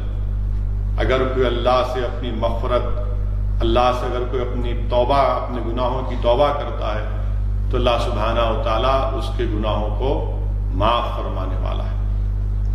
مجھے یہاں پر علامہ قرطبی رحمۃ اللہ علیہ سورہ نجم کی تفسیر جب اس میں تفسیر میں لکھا، کہتے جبریل امین اللہ کے رسول صلی اللہ علیہ وسلم کے پاس آئے اور آپ نے آ کر دیکھا کہ اللہ کے رسول صلی اللہ علیہ وسلم کے ایک صحابی رو رہے ہیں، زار و خطار رو رہے ہیں۔ تو جبریل نے عرض کیا، رسول اللہ صلی اللہ علیہ وسلم، ہم انسان کے ہر اعمال کو دیکھتے ہیں اور لکھتے ہیں، مگر کسی مسلمان کا رونا اللہ کے خوف سے ہم سے دیکھا نہیں جاتا۔ میرے عزیز دوستوں اور بزرگوں، اسی لیے علماء کرام نے لکھا کہ اگر کوئی مسلمان نماز پڑھتا ہے تو میزان عدل و انصاف پر رکھ کر یہ دیکھا جاتا ہے کہ وہ نماز میں نماز صحیح ادا کی گئی نہیں ادا کی گئی۔ اگر کوئی مسلمان زکوٰۃ دیتا ہے تو میزان عدل و انصاف پر رکھ کر یہ دیکھا جاتا ہے کہ وہ اس کی نیت کیا تھی، کیا وہ حلال دولت تھی، کیا وہ ریاکاری کے لیے زکوٰۃ دے رہا تھا۔ اگر کوئی مسلمان حج ادا کرتا ہے تو یہ میزان عدل و انصاف پر رکھ کر یہ دیکھا جاتا ہے کہ کیا وہ تمام حج کے اراکین کو ادا کیا۔ مگر جہاں پر ایک مسلمان اللہ کے خوف سے روتا ہے، اپنے گناہوں کی بھیک مانگتا ہے، تو اس کے آنکھ میں جو آنسو آتی ہیں اس کو اللہ سبحانہ و تعالی میزان عدل و انصاف پر نہیں، میزان رحمت اور اپنے فضل پر رکھ دیتا ہے۔ میرے عزیز دوستوں اور میرے بزرگوں، نزہۃ المجالس میں امام عبد الرحمن حضرت نخیر سے روایت کرتے ہیں کہ جب حشر کے دن، قیامت کے دن اللہ سبحانہ و تعالیٰ اپنی شان کے مطابق ایک شخص کو جہنم میں لے جانے کا حکم دے گا، تو اس شخص کی آنکھ کا جو بال ہوگا وہ اللہ سے پکار کر کہے گا، یا اللہ، میں نے تیرے حبیب محمد مصطفیٰ صلی اللہ علیہ وسلم کی زبان مبارک سے سنا کہ جس نے اللہ کی خوف سے اپنے آنکھ میں آنسو لائے اس پر جہنم کی آگ حرام ہے۔ وہ آنکھ کا بال اللہ سے عرض کرے گا، یا اللہ، اس شخص نے تیرے خوف سے اپنے آنکھ میں آنسو لائے تھے، اور وہ ایک آنسو اپنے آنکھوں کے بال میں اللہ وہ لٹک رہا ہے، تو اللہ سبحانہ و تعالیٰ سے عرض کرے گا، تو اللہ سے عرض کرے گا، یا اللہ، میں اس کے جسم کا حصہ ضرور ہوں، مگر تو مجھے اس سے جدا کر دے، میں جہنم کے آگ میں جانا نہیں چاہتا۔ اللہ سبحانہ و تعالیٰ اس آنکھ کے بال سے کہے گا، تو کیوں اس کی مغفرت کی دعا نہیں کرتا؟ تو اللہ وہ کہے گا، یا اللہ، تیرا جلال مجھ پر غالب آ گیا۔ تو اللہ سبحانہ و تعالیٰ جبریل علیہ السلام سے حکم فرمائے گا کہ جبریل، حشر کے میدان میں اعلان کرا دو کہ ہم نے اس کو معاف کر دیا جس نے ہمارے خوف سے اپنے آنکھ میں آنسو لائے۔ ہم صرف اس کے ایک آنکھ میں آنسو لانے کی وجہ سے، ہمارے خوف سے، ہم اس کو معاف کر دیتے ہیں۔ میرے عزیز دوستوں اور بزرگوں، علماء کرام نے لکھا کہ اللہ سبحانہ و تعالی غفور الرحیم ہے۔ اللہ سبحانہ و تعالی غفور الرحیم ہے۔ اللہ جب یہ دیکھتا ہے کہ اس کے گناہگار بندے آج کی رات اس سے گڑ گڑا کر بھیک مانگ رہے ہیں کہ پروردگار یہ زندگی گناہوں میں گزر گئی، ہمارے پاس کوئی نیکیاں نہیں ہے، تو اللہ سبحانہ و تعالی اپنے شان کے مطابق کہے گا کہ نیک بندوں کو اپنی نیکیوں پر بھروسہ ہے، یہ میرا گناہگار بندہ ہے جس کے پاس کوئی نیکیاں نہیں ہے، مگر وہ میری رحمت سے مایوس نہیں ہے، اس کے گریبان میں صرف گناہ ہی گناہ ہے، مگر وہ مجھ سے بھیک مانگ رہا ہے، مجھ سے توبہ کر رہا ہے، وہ نادم ہو کر میرے خوف سے اپنے آنکھ میں آنسو لا رہا ہے، تو اللہ سبحانہ و تعالیٰ اپنی شان کے مطابق اس کو معاف فرما دیتا ہے۔ میرے عزیز دوستوں اور بزرگوں، امام راضی رحمۃ اللہ علیہ اپنی تفسیر میں یہ بھی لکھتے ہیں کہ شب قدر کو پوشیدہ رکھنے کا ایک مطلب یہ بھی ہے کہ اگر کوئی اپنی کسی وجہ سے شب قدر میں عبادت نہیں کر سکا تو اس کا ازالہ ممکن نہیں ہے، وہ زندگی بھر ایک تکلیف میں رہے گا۔ تو امام راضی رحمۃ اللہ علیہ حدیث شریف لکھتے ہیں کہ ایک مرتبہ اللہ کے رسول صلی اللہ علیہ وسلم حضرت علی کے ساتھ، حضرت علی رضی اللہ تعالیٰ عنہ کے ساتھ، شیر خدا کے ساتھ، امیر المومنین کے ساتھ مسجد میں آتے ہیں۔ اللہ کے رسول صلی اللہ علیہ وسلم حضرت علی سے کہتے ہیں، فرماتے ہیں کہ علی، وہ جو شخص سو رہا ہے اس کو اٹھاؤ، اس کو کہو وضو کرو۔ حضرت علی جا کر اس کو اٹھاتے ہیں۔ بعد میں حضرت علی امیر المومنین حضرت علی کرم اللہ جو اللہ کے رسول صلی اللہ علیہ وسلم سے عرض کرتے ہیں، رسول اللہ صلی اللہ علیہ وسلم آپ تو نیکی میں سب سے زیادہ پہل کرتے ہیں، پہل آپ کرتے ہیں، آپ نے کیوں نہیں اٹھایا؟ اللہ کے رسول صلی اللہ علیہ وسلم فرماتے ہیں کہ علی سنو، اگر میں اس کو جا کر اٹھاتا، وہ انکار کرتا تو وہ کفر میں آ جاتا، اگر میں جا کر اس کو اٹھاتا اور وہ انکار کرتا تو وہ کفر، اسی لیے میں نے آپ سے حکم کیا، یقیناً اگر وہ بھی نہیں اٹھتا تمہارے حکم پر تو اس پر بھی کچھ نہ کچھ معاملہ ہے۔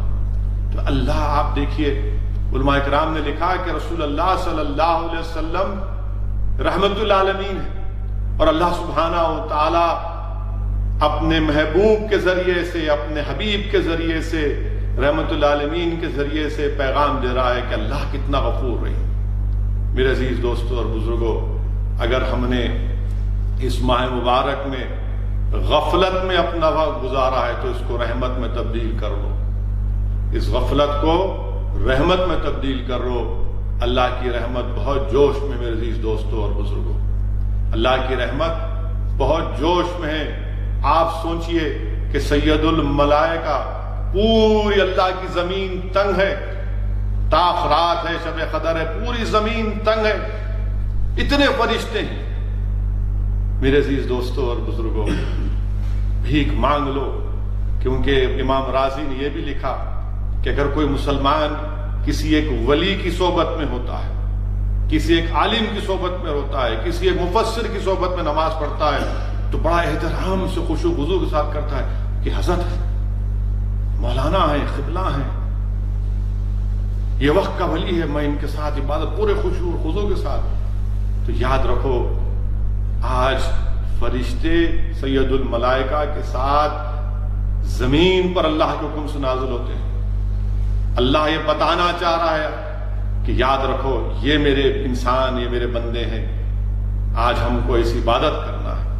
میرے عزیز دوستوں اور بزرگوں، امام راضی یہ بھی لکھتے ہیں رحمۃ اللہ علیہ کہ اللہ سبحانہ و تعالیٰ نے حضرت ابراہیم علیہ السلام جو آگ میں ڈال دیا تھا نمرود نے، اللہ نے 7 فرشتوں کو بھیجایا تو آگ باغ بن گئی، اور شب قدر کی رات اگر کوئی عابد ہے اللہ کا تو یقیناً کوئی تعجب کی بات نہیں ہے کہ ان پر بھی جو آگ ہے وہ جہنم، وہ جنت کا باغ بن جائے۔ میرے عزیز دوستوں اور بزرگوں، نزول قرآن کا مہینہ ہے، نزول قرآن کا مہینہ ہے، قرآن کی تعلیمات پر ہم کو عمل کرنا ہے، قرآن کے پیغام کو سمجھنا ہے، قرآن کی اسپرٹ کو سمجھنا ہے۔ قرآن کو بات ترجمہ پڑھیں گے تو اس قرآن کا پیغام، قرآن کا میسج، قرآن کیا مطالبہ کر رہا ہے۔ میرے عزیز دوستوں اور بزرگوں، قرآن کریم کو اللہ سبحانہ و تعالیٰ نے عرب میں نازل کیا، ایسے ماحول میں نازل کیا جہاں پر بچیوں کو زندہ دفنا دیا جاتا تھا، جہاں پر بچوں کو زندہ دفنا جاتا تھا، جہاں پر پانی کی جگہ شراب آسانی سے ملتا تھا، ایسے ماحول میں اللہ سبحانہ و تعالیٰ نے اپنے کلام کو، اب رسول اللہ صلی اللہ علیہ وسلم کا سب سے بڑا معجزہ قرآن کریم، اور کیسے ان میں انقلاب پیدا ہوا، کیسے ان میں انقلاب پیدا ہوا کہ فاروق اعظم کا دور خلافت ہے، اور فاروق اعظم رات میں نکلتے ہیں، ایک گھر کی دیوار کے پاس فاروق اعظم یہ گفتگو سنتے ہیں کہ ایک ماں اپنی بیٹی سے کہہ رہی ہے کہ بیٹی دودھ میں ذرا پانی ملا دو، کل صبح میں ہم اس کو بیچ دیں گے۔ بیٹی اپنی ماں سے کہتی ہے کہ نہیں اماں، خلیفہ کو معلوم ہو جائے گا، فاروق اعظم کو معلوم ہو جائے گا۔ تو ماں کہتی ہے کہ فاروق اعظم کو کیسے معلوم ہوگا، وہ تو نہیں ہے۔ تو بیٹی کہتی ہے کہ اماں جان، اللہ تو دیکھ رہا ہے نا، اللہ دیکھ لے گا، اللہ کو معلوم ہو جائے گا۔ یہ پیغام، یہ خوف خدا قرآن نے ان میں پیدا کیا تھا۔ میرے عزیز دوستوں اور بزرگوں، وہیں پر واقعات میں آیا کہ فاروق اعظم ایک سفر میں ہیں اور بکریاں ہیں، اور آپ اس بکریوں کے چرائے سے کہتے ہیں کہ تھوڑے پیسے لے لے اور مجھے ان بکریوں کا دودھ دے دے۔ وہ کہتا ہے کہ میں نہیں دے سکتا۔ بولے کیوں؟ کیونکہ میں اس کا مالک نہیں ہوں۔ فاروق اعظم کو نہیں جانتا تھا، وہ کہتے ہیں کہ پیسے لے لے، تیرا تو مالک یہاں پر نہیں ہے، وہ تو نہیں دیکھ رہا ہے۔ وہ کہتا ہے کہ نہیں، میرا مالک تو نہیں ہے، مگر زمین و آسمان کا مالک تو دیکھ رہا ہے، میں نہیں دے سکتا۔ میرے عزیز دوستوں اور بزرگوں، قرآن کی تعلیمات کا یہ اثر، حضرت جعفر الصادق رضی اللہ تعالیٰ عنہ، آپ صحرا میں ہیں، آپ دیکھتے ہیں کہ ایک شخص بکریوں کو لے کر جا رہا ہے، اور اس کے پاس اس کا ایک بچہ آتا ہے اور آ کر اس کو 2 روٹی دیتا ہے۔ وہ شخص بیٹھ کر جیسا روٹی کھانا چاہتا ہے، فوراً ایک کتا بھاگ کر آتا ہے، اس کی زبان نکلی ہوئی ہے اور اس کا یہ حلیہ بتا رہا تھا کہ وہ بھوکا ہے۔ وہ غلام اس کتے کو ایک روٹی ڈال دیتا ہے، وہ کتا روٹی کھا لیتا ہے، پھر ویسی آپ کے سامنے کھڑا ہو جاتا ہے اس غلام کے سامنے، تو وہ دوسری روٹی بھی اس کو کھلا دیتا ہے۔ حضرت امام جعفر الصادق رضی اللہ تعالیٰ، لاکھوں سلام آپ جا کر اس غلام سے پوچھتے ہیں کہ تو کون ہے؟ تو کہتا ہے کہ میں ایک یہودی کا غلام ہوں، اور مجھے نوکری اس پر دی گئی کہ دن میں 2 روٹیاں ملتی ہیں۔ تو حضرت امام جعفر الصادق اس سے پوچھتے ہیں کہ تو نے کیوں دے دی اس کتے کو؟ تو کہتا ہے کہ میں نے پہلی مرتبہ اس جگہ پر اس کتے کو دیکھا اور اس بات کو محسوس کیا کہ یہ یقیناً بھوکا ہے، اسی لیے میں نے اس کو کھلا دیا۔ امام جعفر الصادق اس سے پوچھتے ہیں پھر تیرے لیے کیا ہے؟ تو کہتا ہے کہ میں صبر کر لوں گا۔ میرے عزیز دوستوں اور بزرگوں، اس لاک ڈاؤن کی وجہ سے، ان ظالم حکمرانوں کے ان پلانڈ لاک ڈاؤن کی وجہ سے آج پوری انسانیت وطن عزیز میں بھوکی ہے، غریب بھوکے ہیں، لیبررز بھوکے ہیں، بچے چیخیں مار رہے ہیں، ہر گھر میں چیخ اور پکار ہے، بھوک کی اور فاقے کی آوازیں ضرورت ہے۔ مگر آج ہم کو اس واقعے کو یاد رکھنا ہے، کیسے غریب غلام نے ایک بھوکے کتے کو جب دیکھا تو اس کی بھوک کو مٹا دیا۔ آج ہم کو اسی ایگزامپل کو سامنے رکھ کر مظاہرے کرنے کی ضرورت ہے۔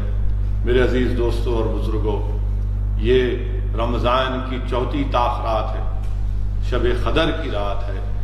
مجھے یہاں پر حدیث شریف کو یاد آ رہی ہے کہ اللہ کے رسول صلی اللہ علیہ وسلم کے دربار نبوت میں ایک صحابی زار و خطار رو رہے ہیں، ایک صحابی رسول صلی اللہ علیہ وسلم زار و خطار رو رہے ہیں۔ اللہ کے رسول صلی اللہ علیہ وسلم ملاحظہ فرماتے ان کے اس رونے کو، اور اللہ کے رسول صلی اللہ علیہ وسلم ارشاد فرماتے ہیں کہ اگر آج کی اس محفل میں وہ گناہگار ہوتے جن کے گناہ پہاڑوں کے مانند ہوتے، تو میرے اس صحابی کے رونے کی وجہ سے اللہ سبحانہ و تعالیٰ ان گناہگاروں کے جن کے گناہ پہاڑوں کے برابر کے گناہوں کو معاف فرما دے۔ تو یاد رکھیے کہ جس اللہ کی محفل میں لوگ روتے ہیں، اللہ سبحانہ و تعالیٰ ان رونے والوں کے صدقے میں اس محفل کے تمام لوگوں کے گناہوں کو معاف کر دیتا ہے۔ تو میرے غیرت مند نوجوانوں، آج کی رات اللہ کی رضا کو طلب کرو، آج کی رات اللہ سبحانہ و تعالیٰ سے اپنی مغفرت طلب کرو۔ آج کی رات ہم تمام کے لیے ضروری ہے کہ ہم پروردگار کو راضی کریں۔ یاد رکھو، اگر آج ہم کو اس بات کا غم ستایا جا رہا ہے کہ کوئی ہماری داڑھی دیکھ کر ہم کو مارتا ہے، اگر آج ہم کو اس بات کی تکلیف ہے کہ ہمارے گھروں کو اجاڑ دیا جا رہا ہے، اگر آج ہم کو اس بات کی تکلیف ہے کہ ہم پر ظلم کیا جا رہا ہے، اگر آج ہم کو اس بات کی شکایت ہے کہ گجرات کی سرزمین پر ظالم پولیس نے حاملہ مسلم عورتوں کے پیٹوں پر لاٹھیاں برسائی ہیں، تو یاد رکھو ہمارے پاس کون سی طاقت ہے، ہمارے پاس کیا طاقت ہے؟ ہمارے پاس کوئی طاقت نہیں ہے، ہمارے پاس کوئی اقتدار نہیں ہے، ہمارے پاس کوئی چیز نہیں، ہمارے پاس صرف ایک ہی چیز ہے، ہمارے پاس ہمارا اللہ ہے، ہمارے ساتھ ہمارا اللہ ہے، پروردگار ہے، جو زمین و آسمان کا خالق ہے، جو زمین و آسمان کا نظام چلانے والا ہے، اور ہمارے پاس ہمارا ہتھیار ہمارے دو ہاتھ ہیں۔ آج جب اللہ کی رحمت جوش میں ہے، میری آپ سے گزارش ہے کہ ہم رو رو کر اللہ کو راضی کریں، عشق نبوی صلی اللہ علیہ وسلم کی بھیک اللہ سے مانگے کہ اللہ ہم کو عاشق رسول بنا دے۔ ہم اللہ سے بھیک مانگے، پروردگار جہاں کہیں بھی ظلم ہو رہا ہے ان ظلم کو ختم کر دے، جہاں کہیں بھی ظالم جو ابو جہل ابو لہب کے جانشین بن چکے ہیں، جو نمرود اور فرعون کے جانشین بن چکے ہیں، اللہ سبحانہ و تعالیٰ ان تمام ظلم کو، ان ظالمین کو اللہ سبحانہ و تعالیٰ ان کو اپنے فضل سے، اپنی طاقت سے اللہ ان کو ختم کر دے۔ اگر آج ہم دیکھ رہے ہیں میرے بھائی، اس طاعون کی وجہ سے، اس وائرس کی وجہ سے بہت سے لوگ بیمار ہیں، ہم اللہ سے دعا کرتے ہیں کہ پروردگار جتنے لوگ بیمار ہیں اللہ ان کو شفا عطا فرما دے، جتنے لوگ دواخانوں میں اس بیماری سے لڑ رہے ہیں اللہ ان کو شفا دے دے۔ اللہ سبحانہ و تعالیٰ کا یہ جلال ہے جو ہم اس وائرس کے روپ میں دیکھ رہے ہیں۔ ہم اللہ کی آج جو رحمت جوش میں ہے، اللہ کا شامیانہ مطلع الفجر تک ہے، ہم اللہ سے بھیک مانگتے ہیں کہ پروردگار آپ کے جلال کو آپ کے جمال میں تبدیل کر دیجئے۔ ہم اللہ سے بھیک مانگتے ہیں کہ آج انسانیت اور خاص طور سے وطن عزیز میں غریب، بھارت کے غریب بھوک کے لیے تڑپ رہے ہیں، اللہ آپ رزاق، ہم کیا کر سکتے؟ اللہ آپ رزاق ہیں، اللہ آپ رزق پہنچا دیجئے، اللہ آپ جو لوگ بھوکے ہیں پروردگار ان کو رزق پہنچا دیجئے، اللہ جو غریب ہیں اللہ ان کی لاج رکھ لیجئے، پروردگار جو دولت مند ہیں ان کو توفیق دیجئے کہ وہ اپنی دولت کا استعمال کریں، ان غریب لوگوں کی مدد کریں۔ یا اللہ یہ دولت، یہ عزت، یہ سب چیز تیری دی ہوئی ہے، ہم اللہ سے بھیک مانگتے ہیں کہ آج کی اس مبارک رات میں اللہ سبحانہ و تعالی ہم تمام کے گناہوں کو معاف فرما دے، اللہ سبحانہ و تعالی ہم تمام کی مغفرت فرما دے، اللہ سبحانہ و تعالی جو بیمار ہیں، جو اس کووڈ وائرس میں امراض میں مبتلا ہے، اللہ تجھے تیرے حبیب کا واسطہ اللہ ان تمام کو شفا عطا فرما دے، پروردگار اس وائرس کو اٹھا لے۔ یا اللہ ہم اس بیماری کو دیکھتے نہیں، ہم اس بیماری کو جانتے نہیں، اللہ تو زمین و آسمان کا خالق ہے، پروردگار آپ کن فیکون فرما دیجیے، اللہ اس وائرس کا خاتمہ ہو جائے گا، اللہ آپ کے خزانے میں کوئی کمی آنے والی نہیں ہے، اللہ آپ اس وائرس کا خاتمہ کر دیجئے، پروردگار آپ کے خزانے میں کوئی کمی آنے والی نہیں ہے، اللہ رسول اللہ صلی اللہ علیہ وسلم کے وسیلے سے اللہ ہم آپ سے بھیک مانگتے ہیں، اللہ آپ غفور الرحیم ہیں، اللہ آپ غفور الرحیم ہیں، اللہ رحم فرما دیجئے، آج کی رات ہم تمام کے گناہوں کو معاف فرما دیجئے، اللہ سبحانہ و تعالیٰ سے ہم بھیک مانگتے ہیں کہ پروردگار آپ کے گھر کو کھول دیجئے، اللہ پروردگار آپ کے گھر کو کھول دیجئے، اللہ ہم اپنے گھروں میں بیٹھ کر حی علی الصلاۃ حی علی الفلاح کی صدائیں سنتے ہیں، پروردگار اللہ ہمارے دل، ہمارا کلیجہ منہ کو آ جاتا ہے، پروردگار اللہ اس وائرس کو اٹھا لے، یا اللہ انسانیت پر رحم فرما دے، اللہ ہم نے گناہ یقیناً کیا ہے تمہارے گناہوں کو معاف فرما دے، پروردگار